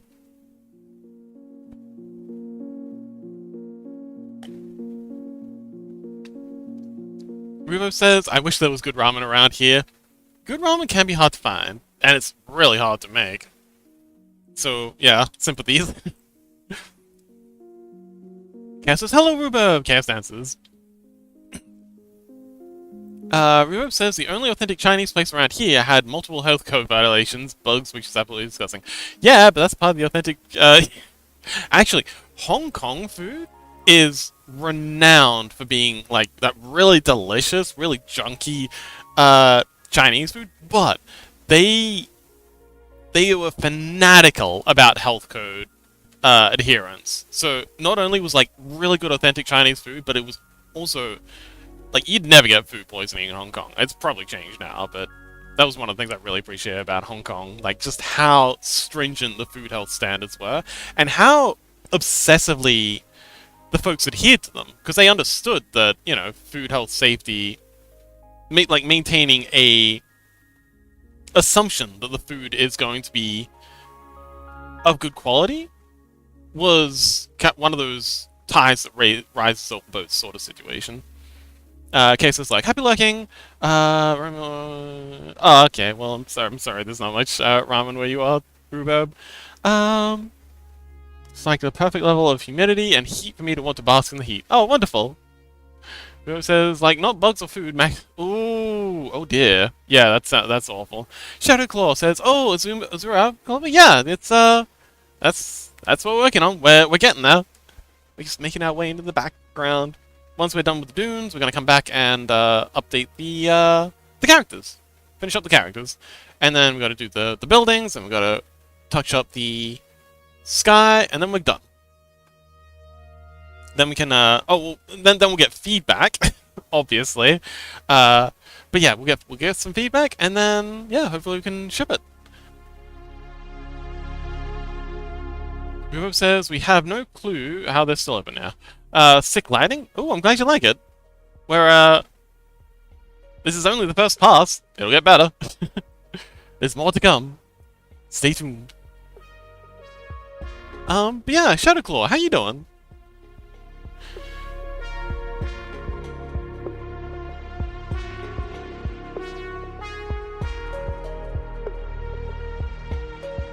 Shadowclaw says, I'm doing good. Wonderful.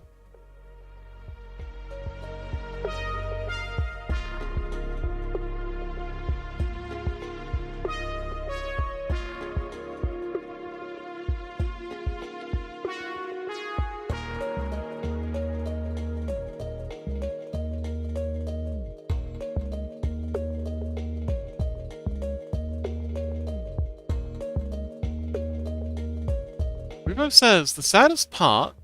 Oh, hang on, authentic Mexican food place, and the food was comforting, but the family moved and sold the place. Aw. I mean, yeah, it happens.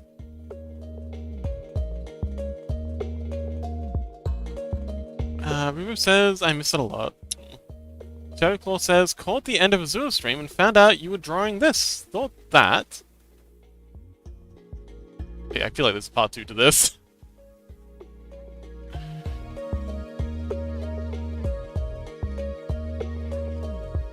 Okay, let's, that'll do. Okay, so, and we're gonna continue defining the dunes all the way into the distance, but we're gonna do the dunes in the distance with highlights, because I figured they're closer to the sun. And doing the background dunes with just highlights should hopefully give, like, that mirage-y sort of effect.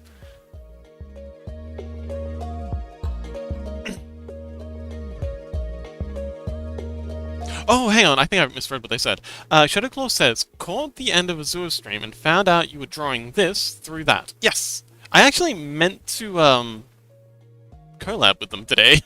I was actually hoping to do a collab, but, I got distracted. Oh, we got 2 layers? Highlights? Oh, we do. Okay, yeah. So this is, highlights. Highlights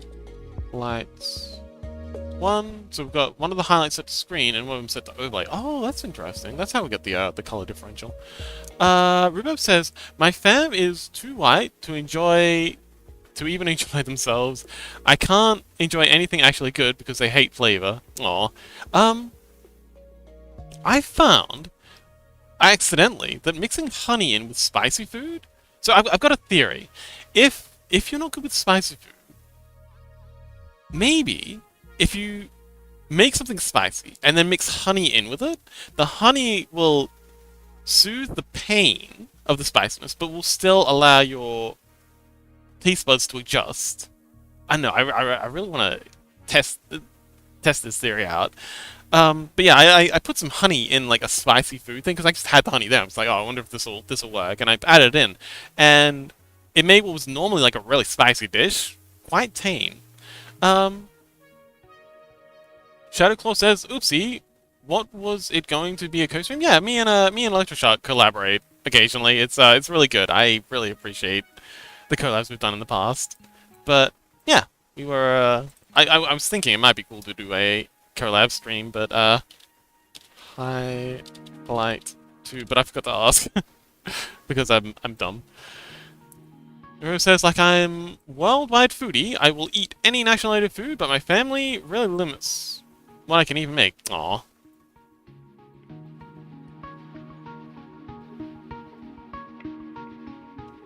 Oh, Shadowclaw says, Azure streams when I'm sleeping. Oh, okay. That's unfortunate. I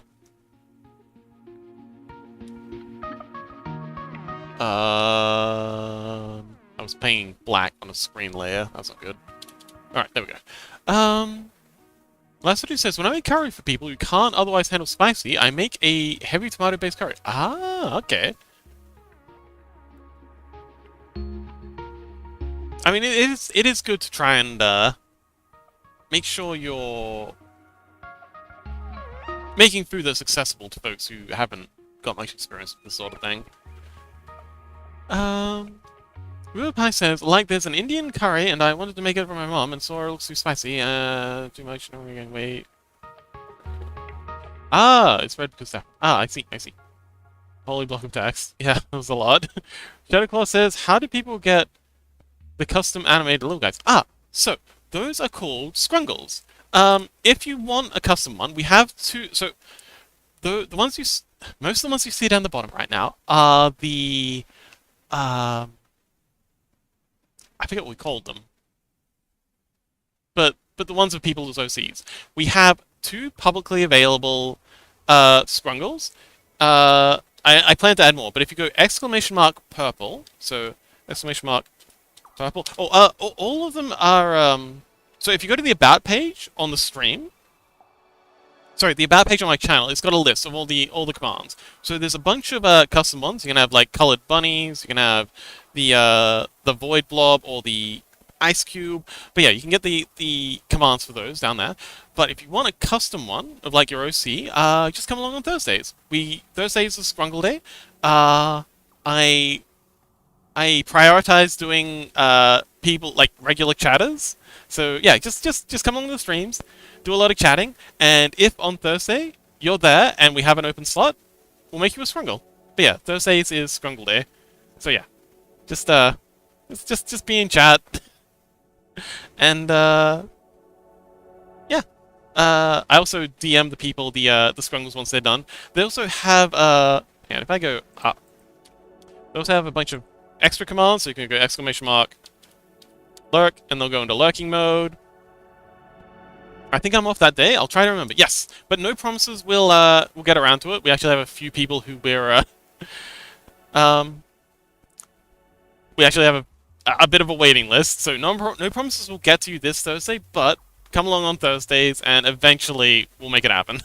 MC45 says, I'm not too much of a chatter here, but I am in Burley stream. Ah, yes. That's cool. We still appreciate the lurkers. No pressure. Lurkers are always appreciated.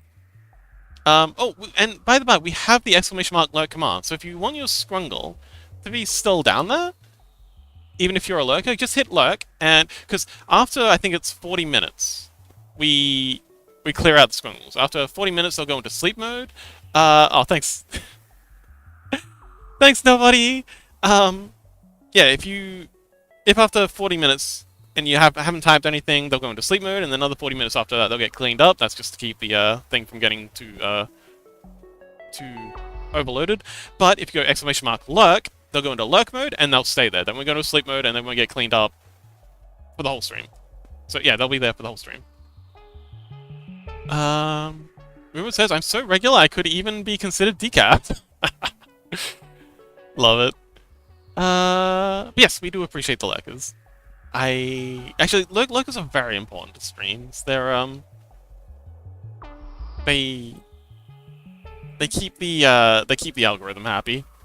And God knows I'm not doing myself any favors talking about politics and depression and stuff on streams. So, yeah, I really do appreciate the lurkers helping me out with keeping the, keeping Twitch from getting too upset with me. Shadowclaw says, yeah, that's fair, lol. Rhubarb says, also, my Scrungle has an official name, Rubot. Man. Oh, Rubot. Yes, the Rubot! Is a very cute guy. Oh yeah, and also I DM'd the Scrungles to folks. So a couple of the folks who are also streamers have added them as emojis themselves. Oh yeah, Mizuki's Scrungle's gone. Oh, Mizuki has such a cute sleeping mode. Bless. Ocean says, man, this farm I'm making is kind of big. Oh, do you want to share a screenshot or something?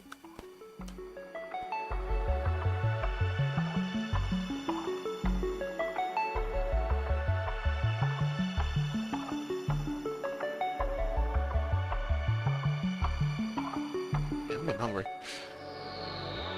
All that talk about cheese earlier has awakened something in me.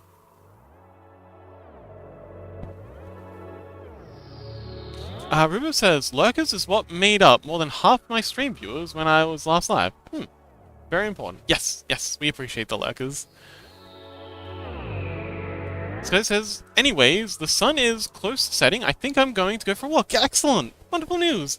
Need to stretch my legs a bit. Yes. I also need to get out and go for some more hikes. I've been very tidy with this. It's excellent for your mental health and your general physical health. Getting that blood flowing, uh, getting to see some new sights, or just seeing the outdoors, getting out under the sky.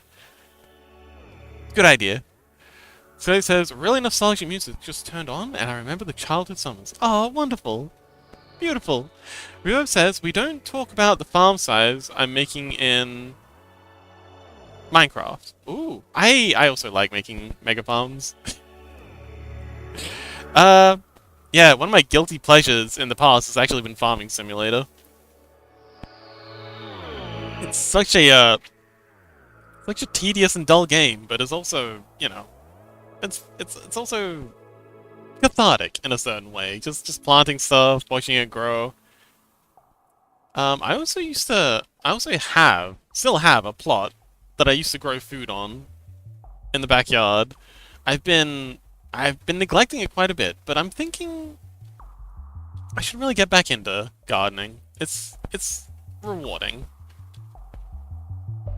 Growing your own food, eating it, sharing it with others, going around to Fox's Country Fox. Yeah, I like the countryside.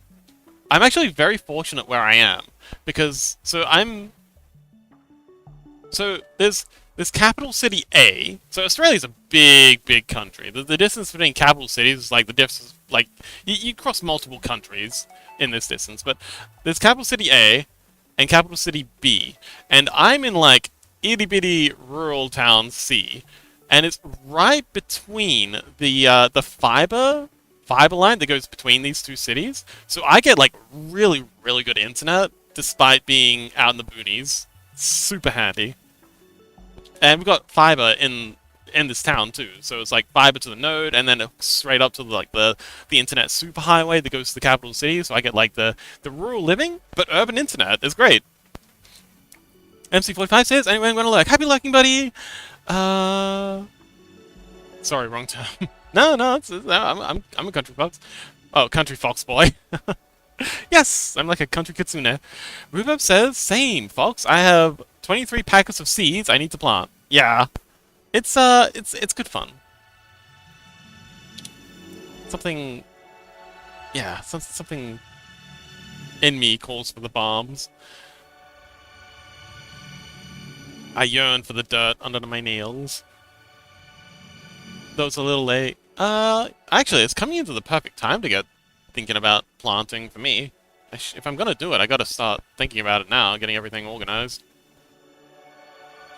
Austin says, "Okay, I sent you a screenshot. I need to go back to farming rice." Oh, okay. We'll check it out in just a minute. Actually, that's something I really like about the Cobblemons mod, that it has rice. It calls them hearty grains, but we know they're rice. And they actually grow in water, which is really cool. Or they can be grown in water. They don't have to be, which is like rice. MC45 says, actually, I'm gonna go check on Burley. Just realized it's streaming. Oh, okay. Have fun. Say hi to Burley for me.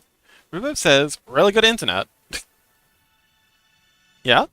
Scuzzy says, yeah, anyways, goodbye, guys. Have fun. Thanks, folks, for the amazing stream. And thank you so much for coming along, Scuzzy. I really appreciate you coming along and, how honest and authentic you are. I really enjoy our chats. So yeah, have a nice walk. Rhubarb says, what about the 3 hours of Common One where you can't do anything? Oh, shoot, that reminds me. I've got to remember to try moving it to America. MC45 says, okay, goodbye, bye. Rhubarb says, I wish there were crops you could actually grow in winter. There are a couple. There's not many, but there are out there. Don't worry, Fox, I'll send you all the seeds I got. I'll also send a bullfrog to help. Yay! We've got enough of the bullfrogs, but thanks for the seeds. Rhubarb says, I know the thing about bullfrogs, don't worry. Bye, Scuzzler. Bye, MC. Anywho, let's check out the, Oh, you're doing this in Minecraft. Oh, okay. I see. That is a big farm. Alright. Oh wait, hang on, this isn't Minecraft. Is this Minecraft? There's not Minecraft textures. What the heck is this? You got mana? What? Oh, mind test. What's mind test? I have no money for... Oh, okay, so it's like a free Minecraft. Oh, I see, I see. Well, that's fair. Money is pretty tight these days.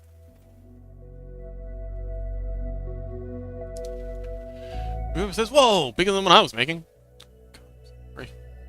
If if I feel like going overtime, like past the usual 3 hour mark, I might need to take like a quick break to make myself something to eat, because otherwise, I might start getting grumpy. Getting the hangries, getting the munchies.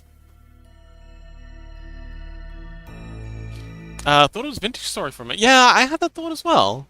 I think it was like the pickaxe icon. Crow, hello, welcome. How you doing? Also says it's more complex than free Minecraft, but yeah. Oh, wonderful. Crow says, hello, everyone. Hello, Crow. So Cheek says, oh, yeah, can we get some murders in chat for Crow?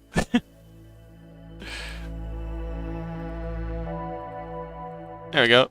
That's a murder for Crow. Crow, sorry, nobody says Crow, look, I'm one of the green swords. Yes!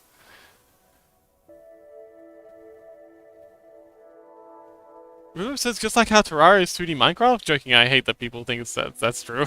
I mean, it's a good way, it's a good way to explain it to people who don't know what Terraria is. You know, if you say it's 2D Minecraft, I feel like if you have no experience with Terraria, it's more than enough for you to make to like get an idea of what it is, and then you know if that's good, you can actually explain what it actually is.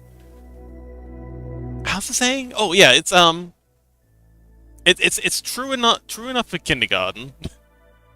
like there's different levels of truth to things. You know, you've got like the truth that you tell to kindergartners, you got the truth that you tell to, you know, people who are in middle school, you got the truth that you tell to high schoolers, and then you got the truth that people study in university. Like it's, you're right, it's not true, but it's true enough that it gets the idea across to people who don't have any other basis with which to make assessments about this sort of thing. You know? Like, if you've only got a few words that you can say to this person, and you need to make them count, and you need to make them accessible, you could do worse than making that connection. Yeah, you're right. It is like Minecraft, but it has bosses, it has NPCs, it has something of a story. It has persistence across worlds. It has better enchantments. Like it has all these things. But if you've only got a couple of minutes to talk to someone, and you know, or a couple of seconds to give the elevator pitch, 2D Minecraft on crack? Yes, that is also good. Or like 2D Minecraft with bosses. But the 2D Minecraft, I feel like, is a very useful analogy for people who might not have any idea what's going on. I'm gonna erase out that shine there and put it out of here. But yes, Crow, welcome. How you doing?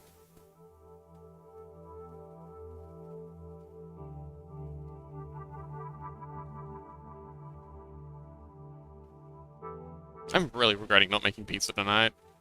I had all the stuff. I was just too down with the bedrot. I've really got to go for another hike. Scuzzy's right. Scuzzy's right to head off for a hike. I need to do the same. Definitely need to make the effort to go for a hike tomorrow before stream. Who says Terraria is Minecraft with guns and gore?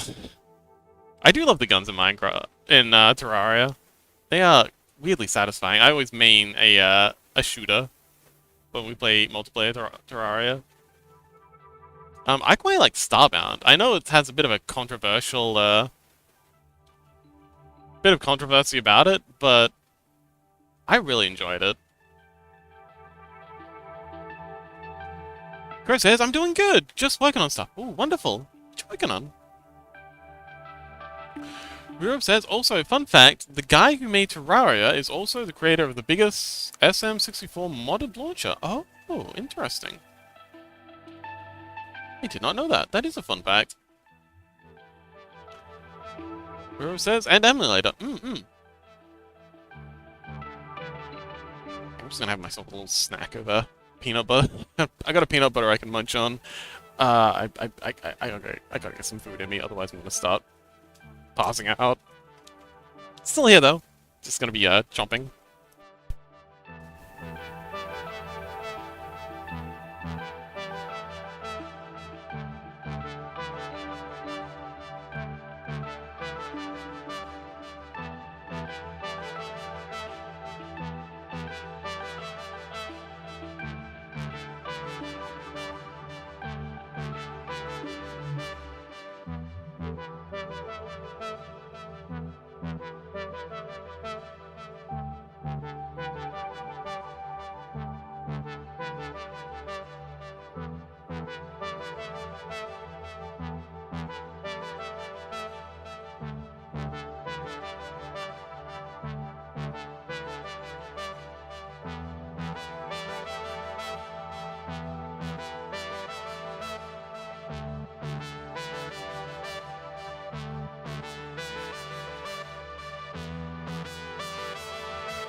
Macadamias are actually native to Australia. And they are delicious. I love me some macadamia cookies. They're heckin' expensive, outside of Australia though. They're fairly affordable here though. Although now we import most of our macadamia nuts from, I think, South Africa?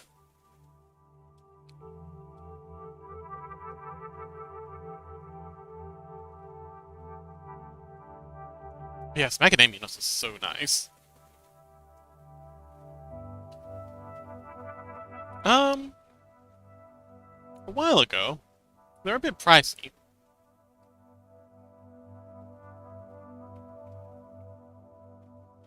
Walnuts? I like walnuts too. Why are you so desperate to take nuts away from me? Can't I just enjoy my nuts? Or am I too nutty for you? What is this with this war against nuts?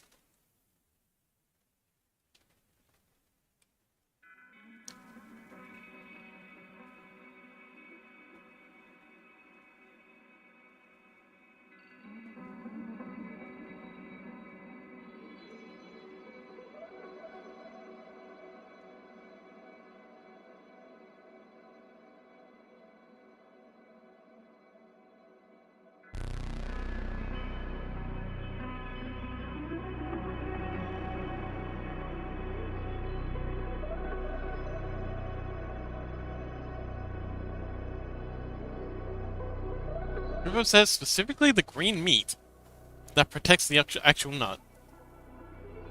Oh! But that's not nut, though. That's just wall. Am I gonna be allergic to walls now? Man, I really would have to go live out in the wild.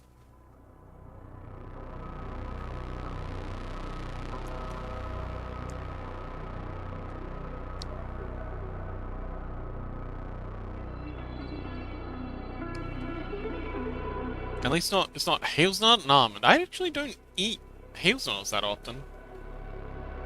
I do like almonds, though.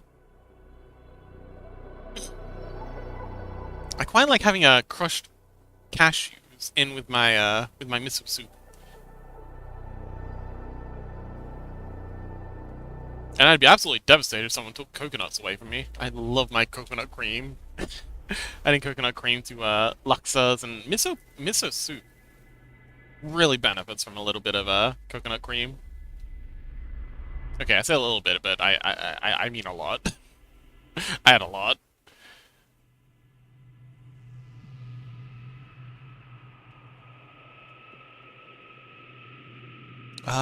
Because then you don't have chocolate. I don't actually eat a lot of chocolate either.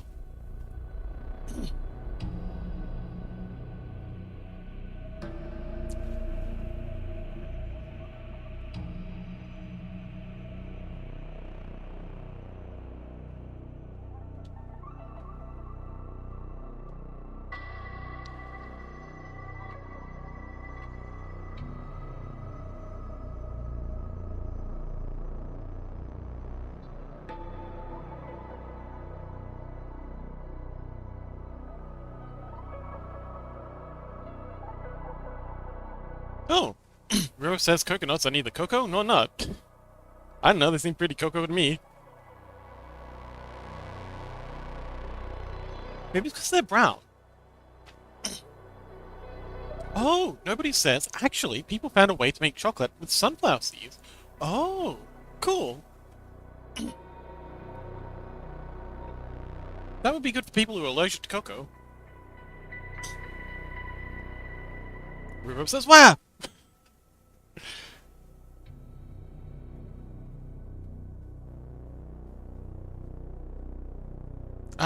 Which also tasted like chocolate. Hmm, excellent. Well, good for them.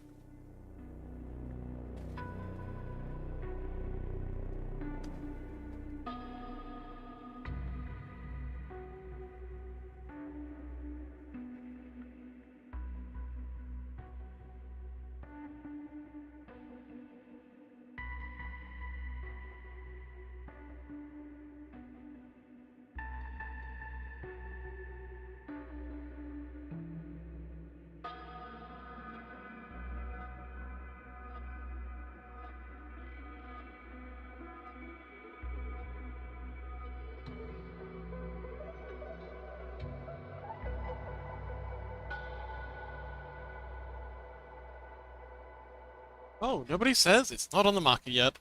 Oh, okay, I see.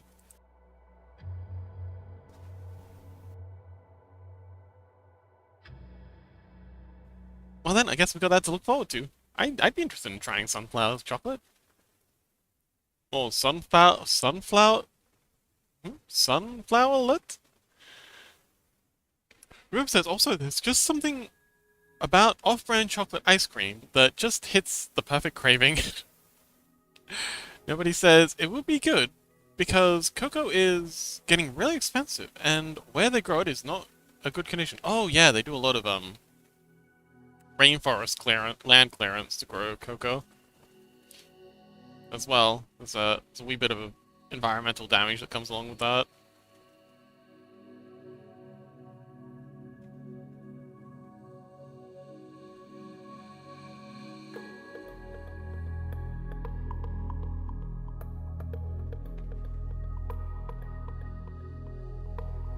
Ruben says because of malt. Ah, neat.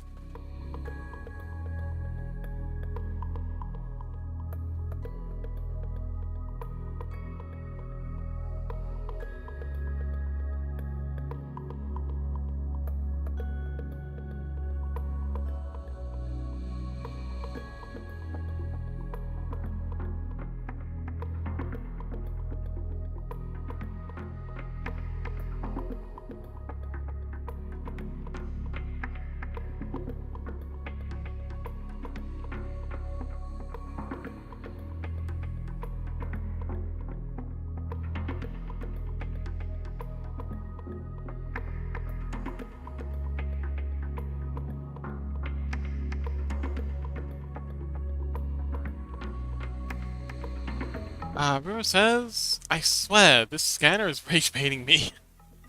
I'm about to punch a hole in it. Oh no, what's it doing? Don't punch the scanner.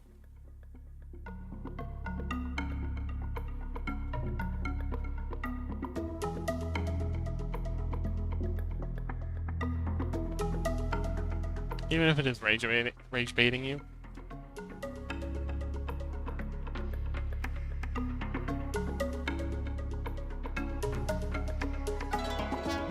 I need to go back and,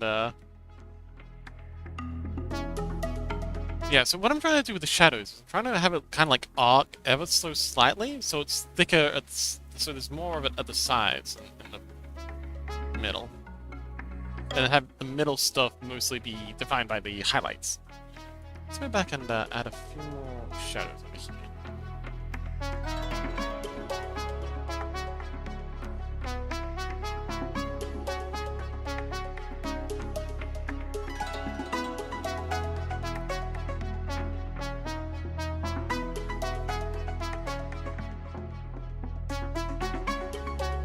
Bruno says, I put in 10 pages, going light on the machine, and it scans all of them at once and makes a mess. I do 100 pages, and now it's 15. Oh no. Nobody says. The, like, they like, roasted the sunflower seeds to a specific point so it would taste like normal chocolate. It's pretty cool. Also, I think the Germans figured this out. Oh, well done, Germany.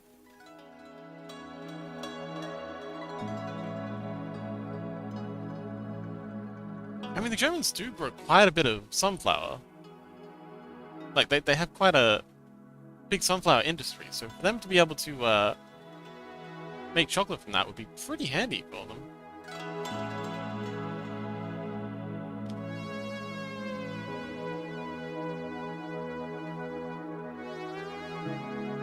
That'll do. Alright, back to highlighting.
Yep, that's pretty good. Rivo says, just notice this. When I'm getting agitated or annoyed, I start twisting my ankle. Oh, interesting. Nobody says it wouldn't only be good for Germany, but also the whole world, because sunflower seeds are way cheaper than cocoa beans. Yes, cheaper and more sustainable. Like I said, there's a lot of rainforest clearance that goes into into cocoa production.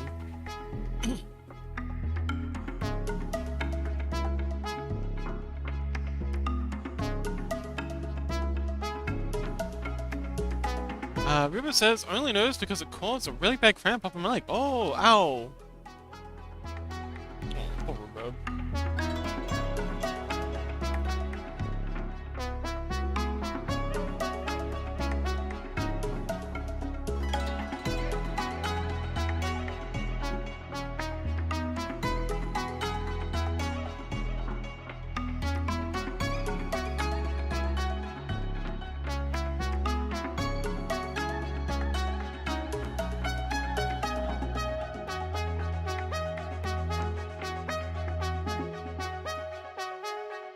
River says, I doubt that it'll be mainstream. A lot of people already hate seed oil for some reason, and I doubt the cocoa monopoly would be happy to have competition.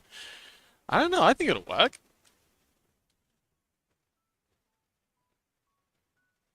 I mean, people generally don't look at packaging, they just look at the price, and, you know, People don't look at the ingredients. A lot of people just look at the price, and if it's, you know, cheaper, then they'll go. They just go with the cheaper option.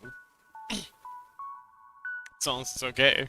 And if it's awful, they won't get it again. But as long as it's good enough, I think it'll work. Nobody says, yeah, I know. I think that's also why no one did that before. I don't know. I feel like I definitely give sunflower chocolate a try, and with the cost of living and everything, if it really is cheaper, folks are struggling to afford things these days.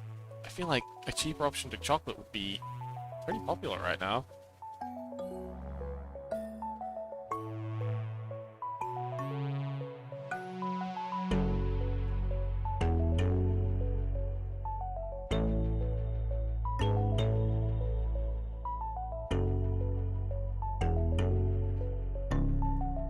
Who says, well, the people who look at ingredients of their brain-dead health influences and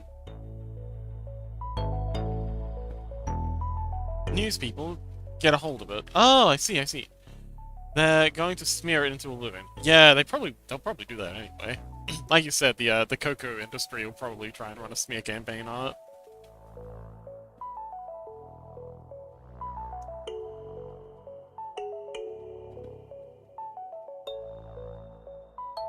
Nobody says some people do look at that. That's why a huge motion went with the Nutella. The whole thing. Oh, what happened with that? I completely slept on that. What happened to Nutella? I did notice it went on sale a couple of times in my local supermarket. Maybe that had something to do with... Yeah, maybe that was, the reason.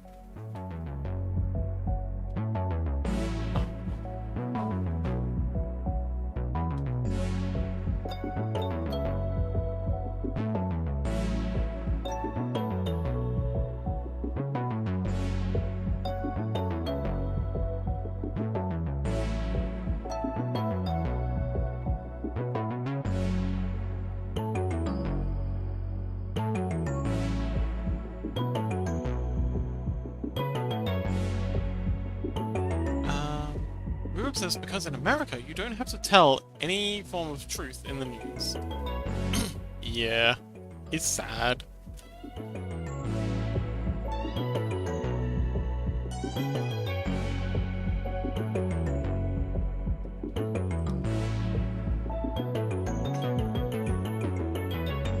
I mean, they do have pretty harsh libel and slander laws.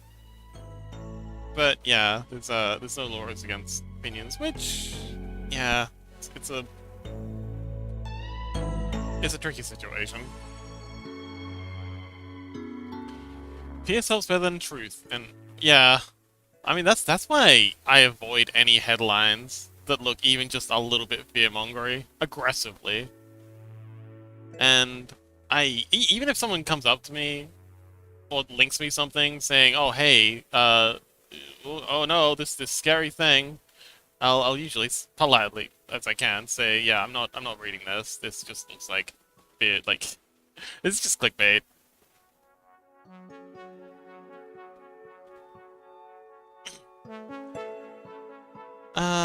Nobody says there was a whole commotion going on the amount of palm oil that's in Nutella, and that the amount was like pure sugar and stuff. Oh. Oh. Oh! Were people like... Okay, so at least here in Australia, Nutella's considered a dessert.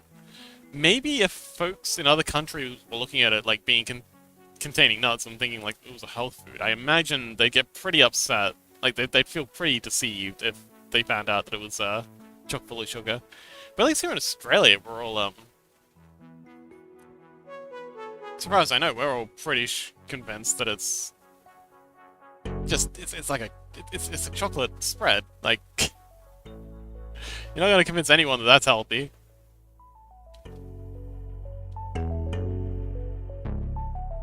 Although I suppose they marketed it as such. Who says American headlines be like local Satanist activity linked to babies being born naked? That's, yeah, it's an unfortunate state of affairs, to be sure.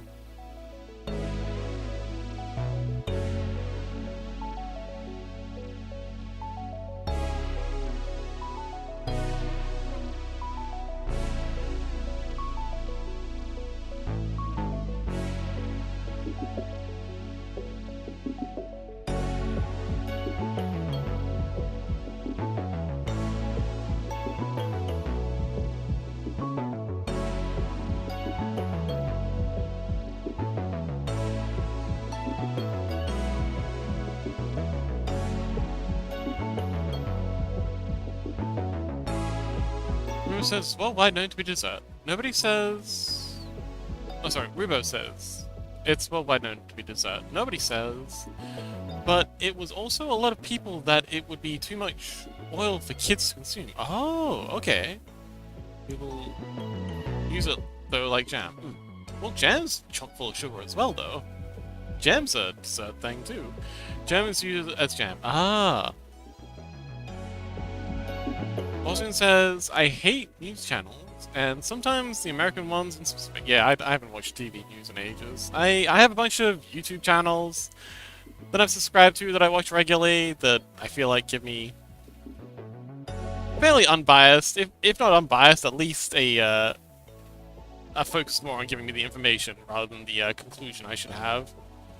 And yeah, I'm happy with that. I don't need TV news, and I'm glad it's dying.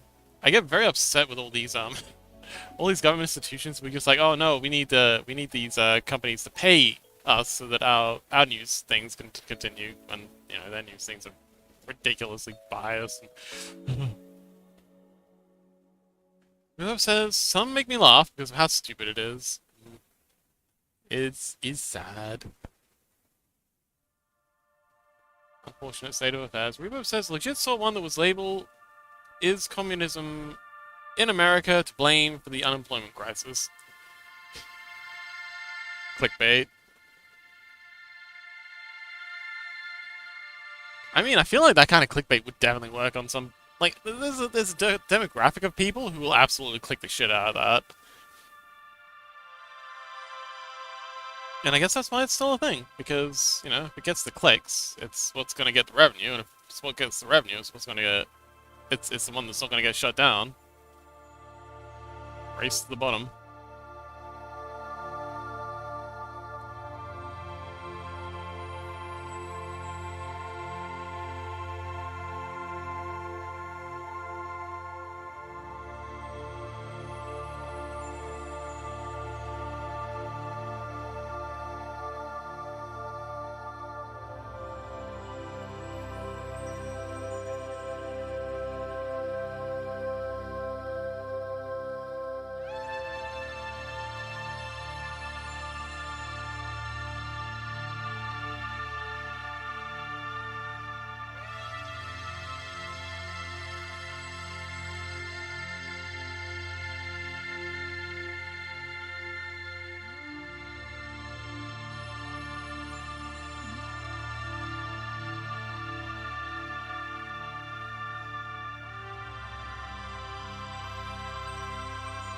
Nobody says, but yeah, the buying rate in Germany went a lot down of Nutella because of that whole commotion. Oh, wonderful. Rumor says no. They have to appeal to boomers. That too. Happy looking nobody.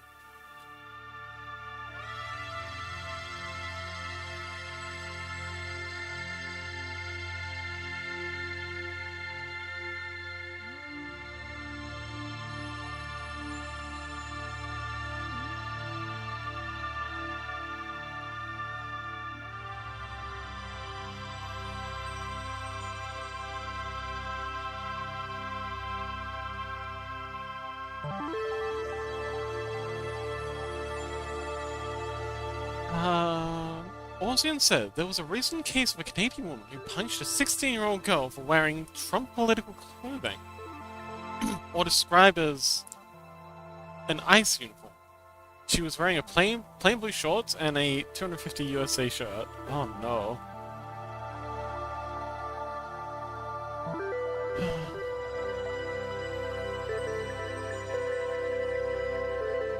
People are skittish. and surprisingly easy to rouse to violence. Ocean says every news channel had a different description of what she was wearing. Oh.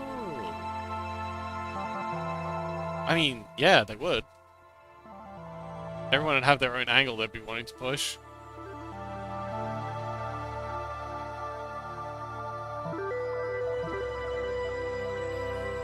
So were there no photos of what they were actually wearing?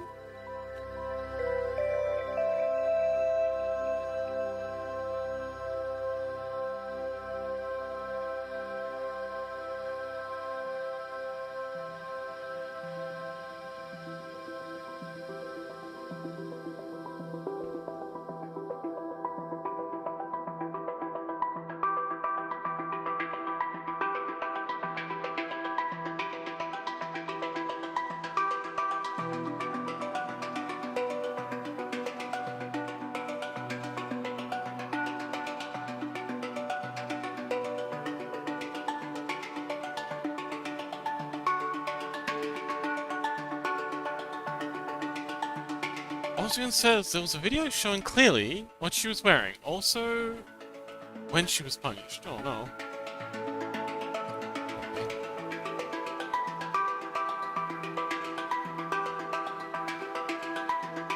Rumor says there was a post-World War II documentary called Don't Be a Sucker, and it's sadly getting very important in America right now.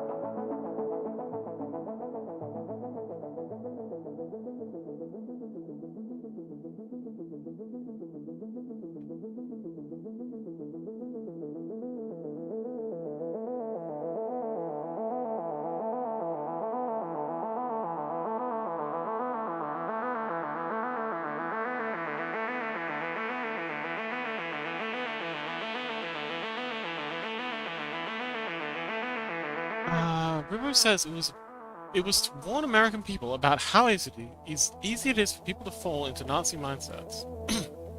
Well, yeah. Well, also, radicalized mindsets in general.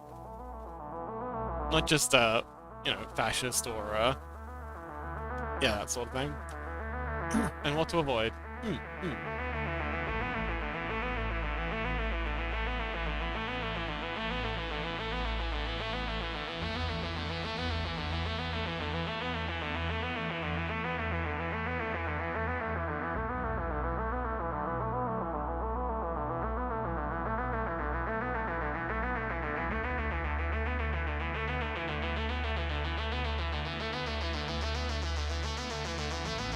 Ooh, okay, done. Whew.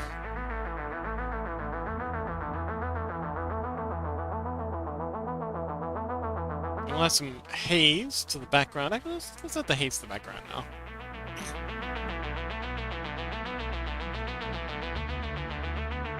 So, to do the haze, what I want to do is just make a bunch of lines.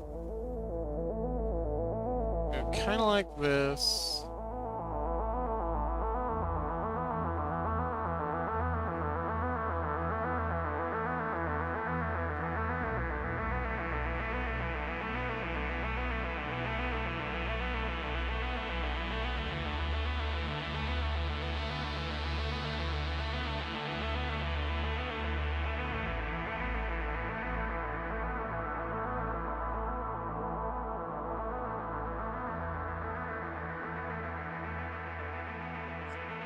Coming along to the foreground. So then we're done. We'll take all of these. Control T, and we're gonna do some fiddling. I'm gonna scale this down a bit. Yes, I'm gonna scale this down to fit the horizon. Like so. And then we're going to use our skew. Yeah, perspective. Oh, dang it. Alright, well, that works too. This here. This here. Let's roughly fit this to the horizon. A little bit up. Up. Whoever says, and a lot of the propaganda they showed is similarly that someone's kind of current politics. Yep, propaganda. They all learned from the same place, or the same book. I mean, they're all reading from the same book, same homework.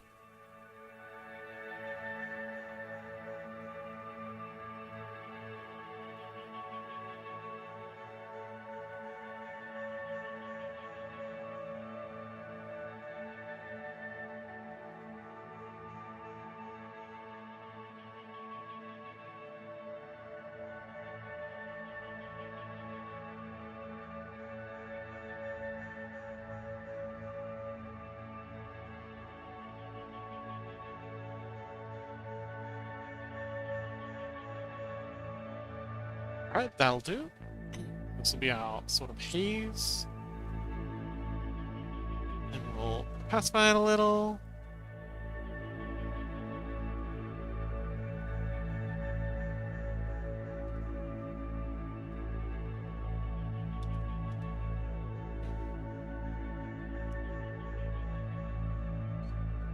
More. Yep, that'll do. And pop this behind the shadows. And behind the buildings. Give it a little bit of opacity.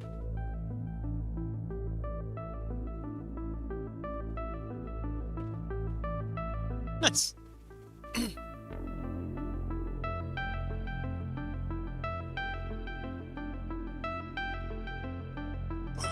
Who says sorry, not propaganda, I meant wording. Alright, let's continue on with the highlights. I'm gonna neaten up a lot of these earlier highlights through Sketch-In. Just putting these in is just kind of like a rough idea. Although, before we continue bringing the highlights back, it might be a better idea to touch up the shadows like I said I would. Let's do that first. Hanon! Hanon says, I'm here! Welcome back, Hanon! Ruben says, oh, looks really sick. Thank you! It's been a lot of work, and I'm getting really tired. I don't think we're going to be going overtime tonight. I think tonight we're going to be, yeah. I'm going to be surprised if I can make it just to the, regular 3 hour my 3 hour minimum.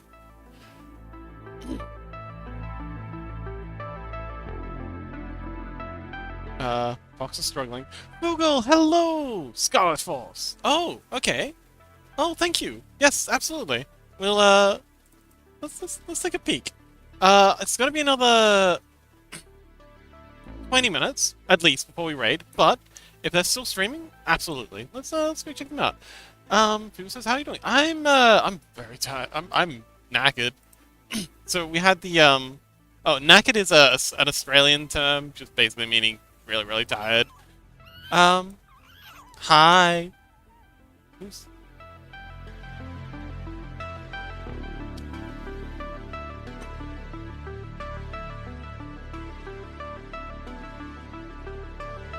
Oh, hi, Reverb.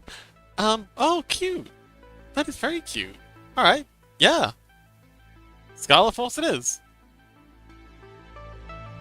Drawing a capybara, finishing some sketches, and working on my cover sheet. Oh yeah, and they only just started, so yes, that's perfect. And they're a new streamer. Well, same amount of followers as me, but, you know. Absolutely. Thank you so much.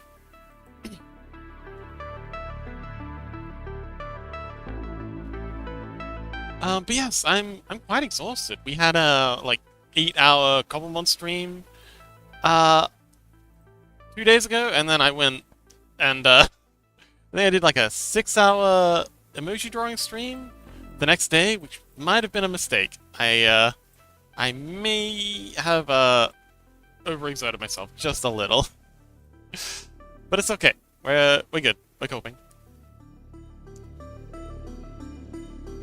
But yeah, now I'm burnt out. Nobody says got the name copied. Tell me when it's time. Oh, wow, you're keen. Thank you so much, nobody. Big appreciation.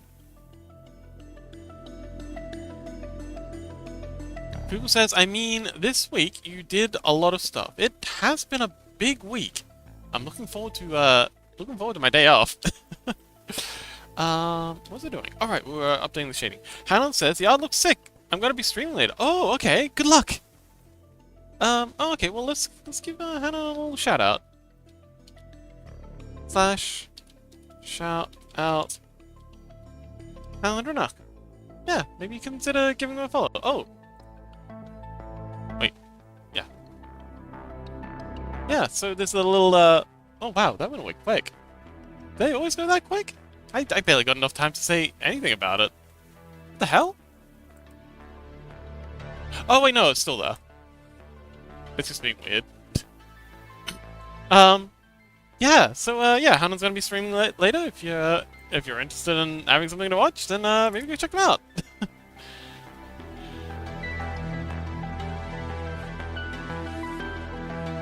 What are you gonna be streaming? Hanon, what's the plan?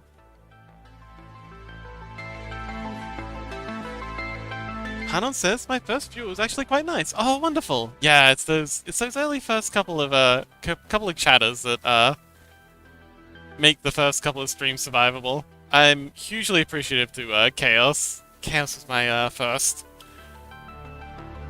regular chatter, and having them to keep me company really did get me through those first couple of weeks, couple of months of streaming. So I'm glad you have someone like that. Oh, I do magma and just chat. Oh, beautiful. Maybe we could do a collab sometime. I also like to do a bit of magma. Just some magma and chill.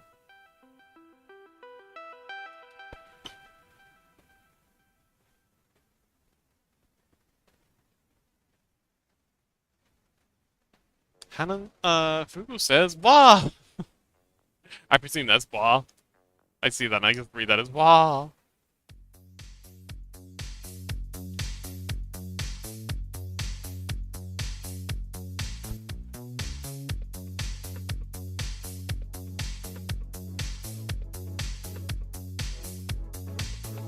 Hanon the Dronash says, I drew a dragon. It actually turned out okay. Wonderful.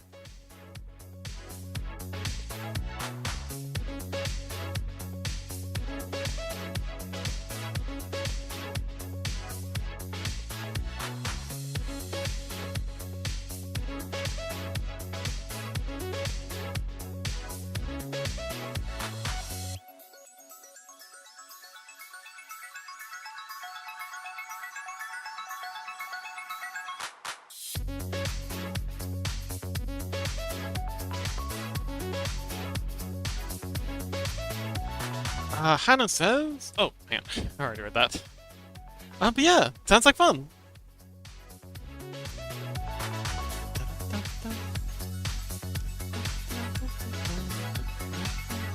So, do you stream often, Hannah? How long have you been streaming for? Are you just getting back into streaming, or is this is something you've just started?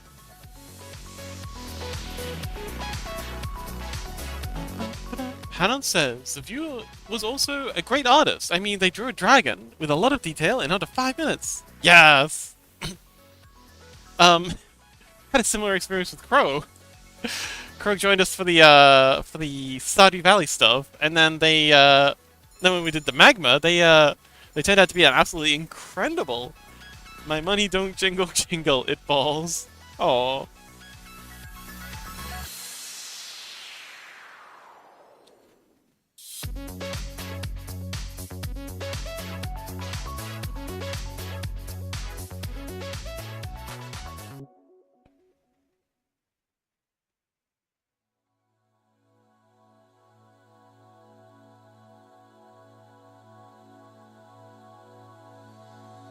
So she says, older than me. Wait, oh, song reference? Oh, I don't know what that song is. Oh, Hanon says, I just started. Ah, okay, cool. Well, how are you enjoying it so far? It's a lot of work. Getting like emojis and redeems and oh, actually, hang on, wait, are you affiliate? No, I mean when you do get to affiliate, setting up all the emojis, I guess redeems, setting up the OBS, getting it's it's a wee bit. And do you stream often? Hanan says, as soon as you're done streaming, I'll probably start, since this is my entire afternoon for now. Ah, I see, I see.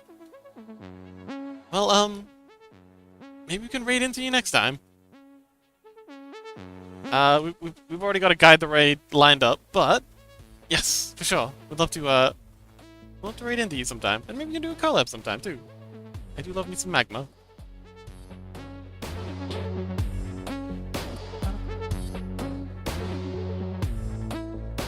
In fact, we used to hold semi-regular magma parties. I've had people asking me when we're going to do the next one.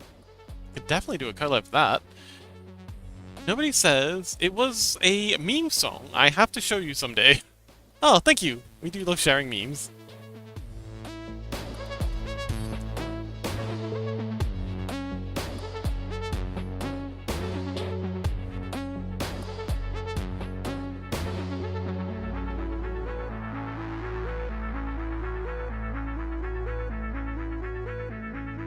The Sheik says better times for real.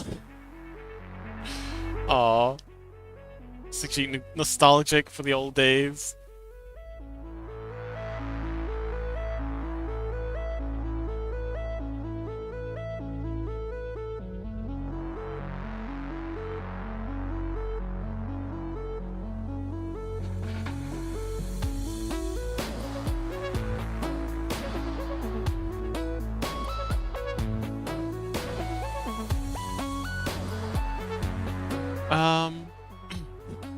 Nobody says that was 4 years ago to Corona. Oh my god, was Corona 4 years ago? God, time flies.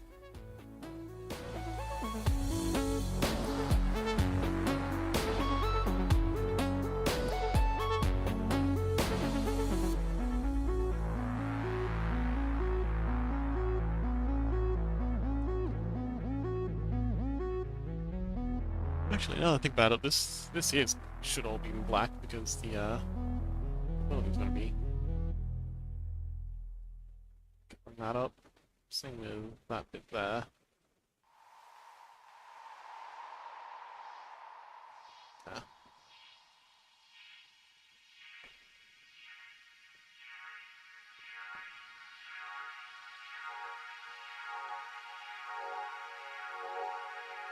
Yeah.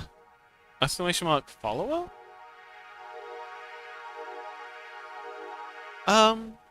Google, what's the command supposed to do?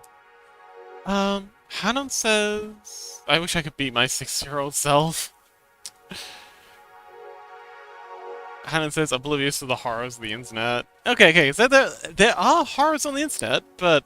My god, the internet's an amazing thing. Like, there are so many amazing, cool things on the internet as well.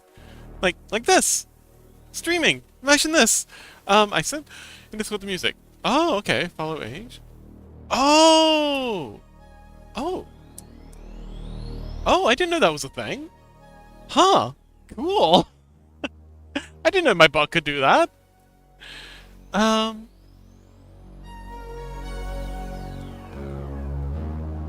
Google... Sorry. Nobody followed 3 months and 6 days and 6 minutes ago. Is that all the time it's been? Man, it feels like I've known you forever, nobody. That's wild. Fugal said, Fugal followed 5 days, 23 hours, and 34 minutes ago. Interesting. Fugal says, oh, press, can't see other, or maybe follower age. Ah, oh, so you're trying to see how long I've been following for.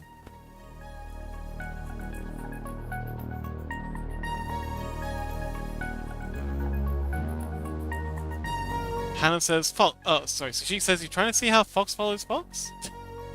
Hannah says, Fox, I looked at some certain quote-unquote art and I'm mentally scarred. Oh.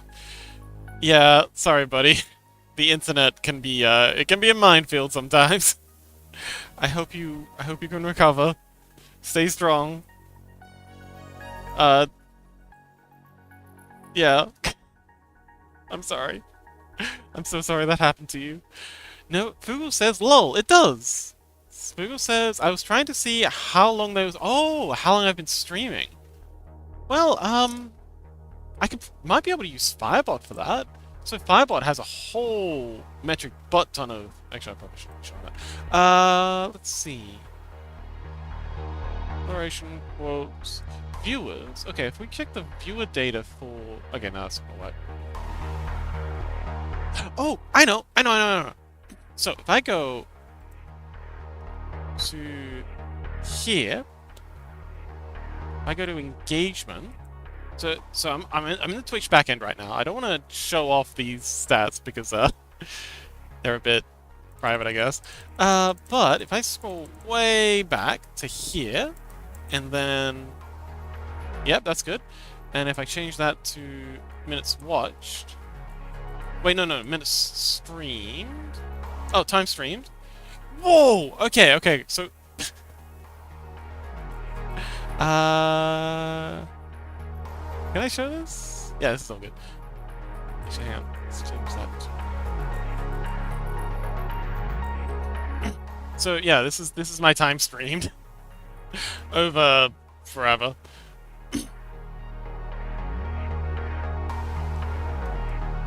I may never recover, but it's fine. Happy looking, buddy. Sorry, happy looking, Ressi. Yeah, so I've streamed 99. Oh, I'm almost at 1,000 hours of streaming.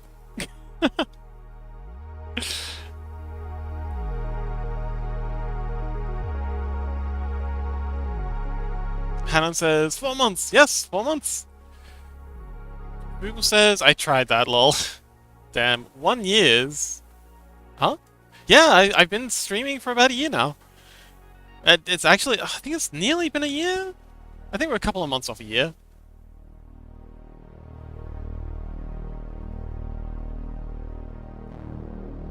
Yeah, so... Actually, hang on, wait. Wait, today's the 1,000th hour. At some point today, we've been streaming for 1,000 hours.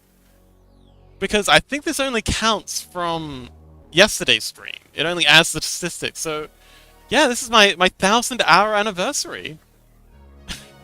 Well, how about that? I feel like we should do something to celebrate. Well, thank you so much everyone for being here for my 1,000-hour anniversary. It's been pretty fun. It's been intense. My God, I'm not surprised it's been 1,000 hours because I do stream for a while I was streaming every single day.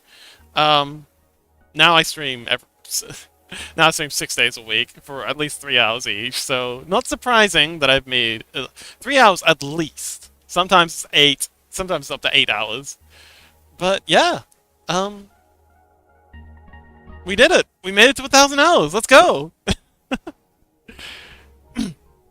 Well, I guess this is as good a time as any to retire. I'm kidding. Oh no, what do they call it? Graduation. My 1,000-hour graduation stream.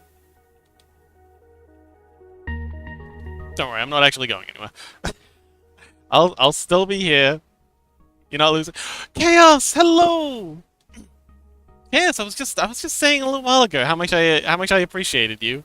Hanan was saying that they had their first they just recently started streaming and they mentioned that they had someone chatting. And they were really nice, and they really appreciated them. And that reminded me that, yeah. So to celebrate the 1,000 hours, I want to give a very special thanks to Chaos, because during the early days, they were my first chatter, and I hugely appreciated them. They got me through the first couple of months of just dead chat, being quiet, because when you're streaming, you can't not be talking, even if you have no viewers. if you're not talking, the lurkers are going to get bored. They're going to leave. Anyone who's just dropping in, they're just going to see a dead stream, no one talking. They're going to leave. So having someone in those early days to talk to and bounce off and just keep going and keeping the dream alive is important in ways that I just can't adequately describe. I'm doing my best, and hopefully the idea is getting across. But yeah, hugely appreciative to Chaos for all the support they've given me through all the 1,000 hours of streaming, but especially those first couple of months. Couldn't have done it without you, buddy. Thank you so much. Hannon says, I jumped to Australia, hug Fox, and jump back. Oh, that's a hell of a jump. Man, you did not skip leg day. Google says, look at your mod and say that again. Look at your mod? Huh? Look at your mod and say that again. I don't understand. Hannon says, ain't no way! Chaos says, hi Hannon! Chaos says, smiley face. Hannon says, hi Chaos, also nat 20 and a 19. Oh, did I miss something? Sorry, I was distracted. Quite distracted. Oh, Sojic, thank you so much for the sub! Oh, thank you so much for the gifted sub! Someone rolled something. Man, I've been sleeping on chat. I'm so sorry. Oh, there we go. Hannon. Oh, you rolled to jump. Oh, and you got a nat 20. Oh, that's incredible. Okay, you definitely. I'll be seeing you soon, Hannon. Chaos says, internet's breaking again. Might not stick around much today. Well, thank you. Okay. Well, thank you so much for visiting, and thank you so much for all the support. I really do appreciate you, Chaos, and everything you've done. So yes, have a good day, buddy. People said you said you were shy. I was joking. It was a bit. I'm not retiring. It's okay. Please, it's okay. I'm not going anywhere.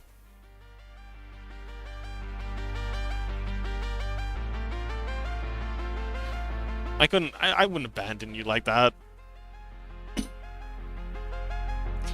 People says, I know. Hannon says, wait, if I rolled a 20, oh shit, full damage. No. So, okay. So, when I DM, the way I do it is, if you roll a nat 20, you succeed and something good happens. So the way I play that is, if you rolled successfully, then you would get full damage. Because you've jumped a long way. So you've done the thing, but you're not getting like that bonus something good happen. But with a nat 20, I feel like you would ignore full damage. So you're succeeding at the thing, and you're also getting like a extra bonus thing as well. And I feel like the bonus thing out of that would be ignoring full damage. Hannah says, my roof is filled with pointy objects. Well, clearly, as you flew through the air, all the pointy things were launched with you. And as you were coming down, they assembled themselves by pure luck into the perfect structure to break your fall. MSMX says, I can just roll anything, lol. Also, what is this? Oh, the paw? The paws are actually my very first emote. And heck, they're actually pretty. Here, let me post the gigantified one, because I'm pretty proud of how they turned out. Like, pretty dang good for like a first emote. How's that? Hannah says that'd be hilarious. I mean, it's the only thing that makes sense. I don't know, can you come up with something? MemSMX says, can I? Oh, I said can I, huh? Oh! I mean, yeah, you can roll anything you like. So long as it's not... Okay. So I've got a few rules. I mean, obviously I can't enforce them, but... So when I'm DMing, I have one hard rule that you cannot make any roll that would interfere with another player's agency. So you can't roll to seduce another player, you can't roll to convince another player, you can't roll to... Yeah, to do anything like that. You can roll to, for example, push a player, or, throw them out a window or something, but you can't roll to remove their self-determined, their agency, in how they behave. So that's one thing you can't roll. And yeah, I won't accept any rolls like that. And generally speaking, unless the the other person is explicitly into it, I don't allow any PvP stuff. So you can't throw fireballs at other folks in chat unless they're out for the roleplay and they say so explicitly that they're up for it. But yeah, apart from that, you can roll for anything. Go ahead. That's what they're there for. Just for role playing.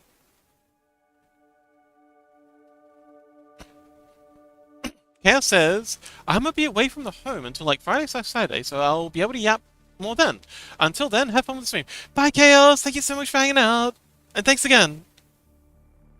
SMX says, crap! I don't got ideas now, though. That's okay. You'll come up with something. There's... How's the saying go? A good idea is like a shit. Wait, a good idea is like a good fart. If you have to force it, it's probably crap. So just let it happen. Just let it flow.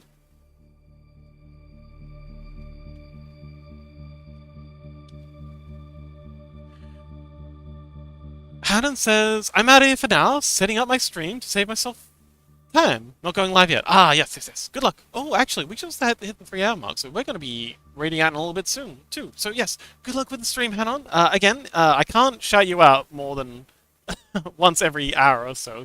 But yeah, consider clicking on Haddon's name in the chat and giving them a follow. They're new to streaming, and it sounds like they're having a good time. They do art streams from the sound of things on Magma. So Jeek says, take care, Chaos, and Hanan, yes. Ozian says, Fox, stand still, I will screenshot you. Do you want me to look somewhere? Do you want me to, like, zoom in or something? I'm standing still as I can. MSMX says, also, was asking about what art is... BS pause. About what the art is. Oh, you mean what we're working on here? Yeah, okay, so this is a commission from the ever-charming Electroshock for the album cover of their new album, Rise of a Vinyl. It's a very synthwavy, desert punky, a little bit of punk, a little bit of yeah, it's a good time. But yeah, it'll be coming out very soon. I think they're actually waiting on me to finish the album to release it. Need a raid target? Sorry, Risty, someone already beat you to it. We've already got a raid target. Thanks anyway, though. Hanan says, enjoy yourselves. Yes, Crow. Love you, Crow. Nobody says, already got that covered. Yeah, or nobody's already got the, both chambers ready to go. MSMX says, ooh, 3 streak, let's go! MSMX! Just in time, too. I haven't popped by her in a bit. Oh my god. Rissy says SMH. It's okay, buddy. Maybe next time. Raid message? Oh, well, okay, so we did have Skulk Raid for a little bit, because apparently, okay, so, like, a bunch of crows is apparently called a murder, and we had, like, a huge discussion in chat, and eventually we came to the consensus that a group of foxes is called a skulk. So we're doing Skulk Raid for a little bit, but that never caught on. So yeah, now we just do Fox Raid and then one of the emotes. Used to be something like Fox Raid and then that, but ever since I made this emote, I just go with this one instead because it's so dumb. He's so fucking dumb. I sent you something on Discord. Oh, okay.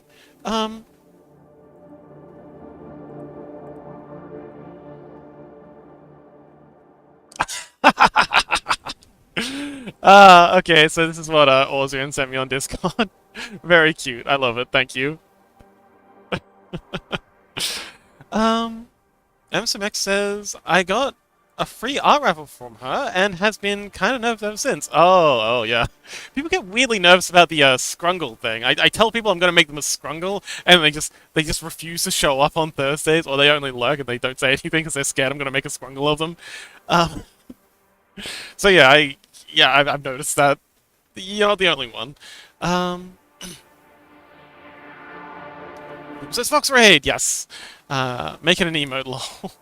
I'd love to, but we're jam packed for emotes. We don't have any space. I could add it to the Discord. We can add to the Discord emotes for sure. Alright, so nobody, thank you so much for being patient. If you want to fire away with the raid, I'll wrap things up. So, we got a lot done today. Well, actually, it doesn't feel like we got a lot done today. It was very tedious drawing all those little dooms going off into the distance. There's a lot, it's a lot of work. I don't actually quite like this. Maybe if we. Anyway, yes. Wait, it's okay. No rush. Um, City says thanks to you. Yes. But yes, we finally got those done. So next time we'll be working on the characters. And yeah, MSMX says fan art for creator I know. I kind of feel like I didn't know her style enough. Ah. Yes. So tomorrow we're going to be working on emotes again. So we're going to be finishing off a couple of the emotes for Dusky, and Dusky's been really cool about the emotes. I've been really enjoying making the emotes for Dusky, and hopefully teaching. Oh, you can't do it. Oh, that's okay. I'm surprised. Maybe it's like only the head moderator can do it. Slash raid. It's all good. Thanks for trying, nobody. And yes, and very big thank you to all of my moderators, especially Nobody. Nobody's Nobody's newest moderator, and they've been very very eager, very proactive, and very helpful. So thank you so much for all the enthusiasm, Nobody. I really appreciate all the work you're putting in. It really is. If you've never streamed, you don't understand how much just having someone watching your back means. It's just one less thing you have to worry about, because there's so many things you have to worry about. You're watching chat, you're reading, you're doing the stuff on screen, you're helping stuff out. So just having someone to take a little bit of that load off is just an enormous help, and I so appreciate Rissy, Chaos, Nobody, and Crow for just being there. So yes, big shout out to all the moderators, and also thank you so much, Sajik, for the gifted follow.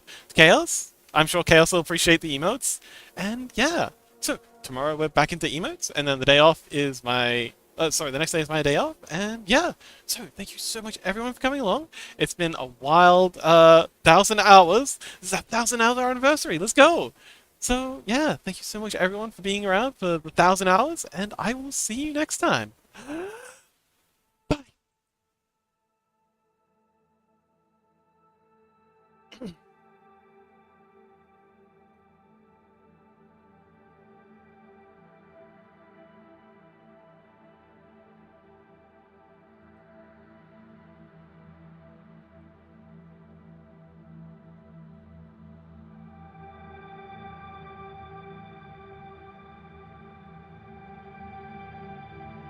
Oof, it's still a little bit too loud, but on my end, by the way, it is my messages. But hey, thank you for the raid, the Sleepy Fox. Thank you for the raid.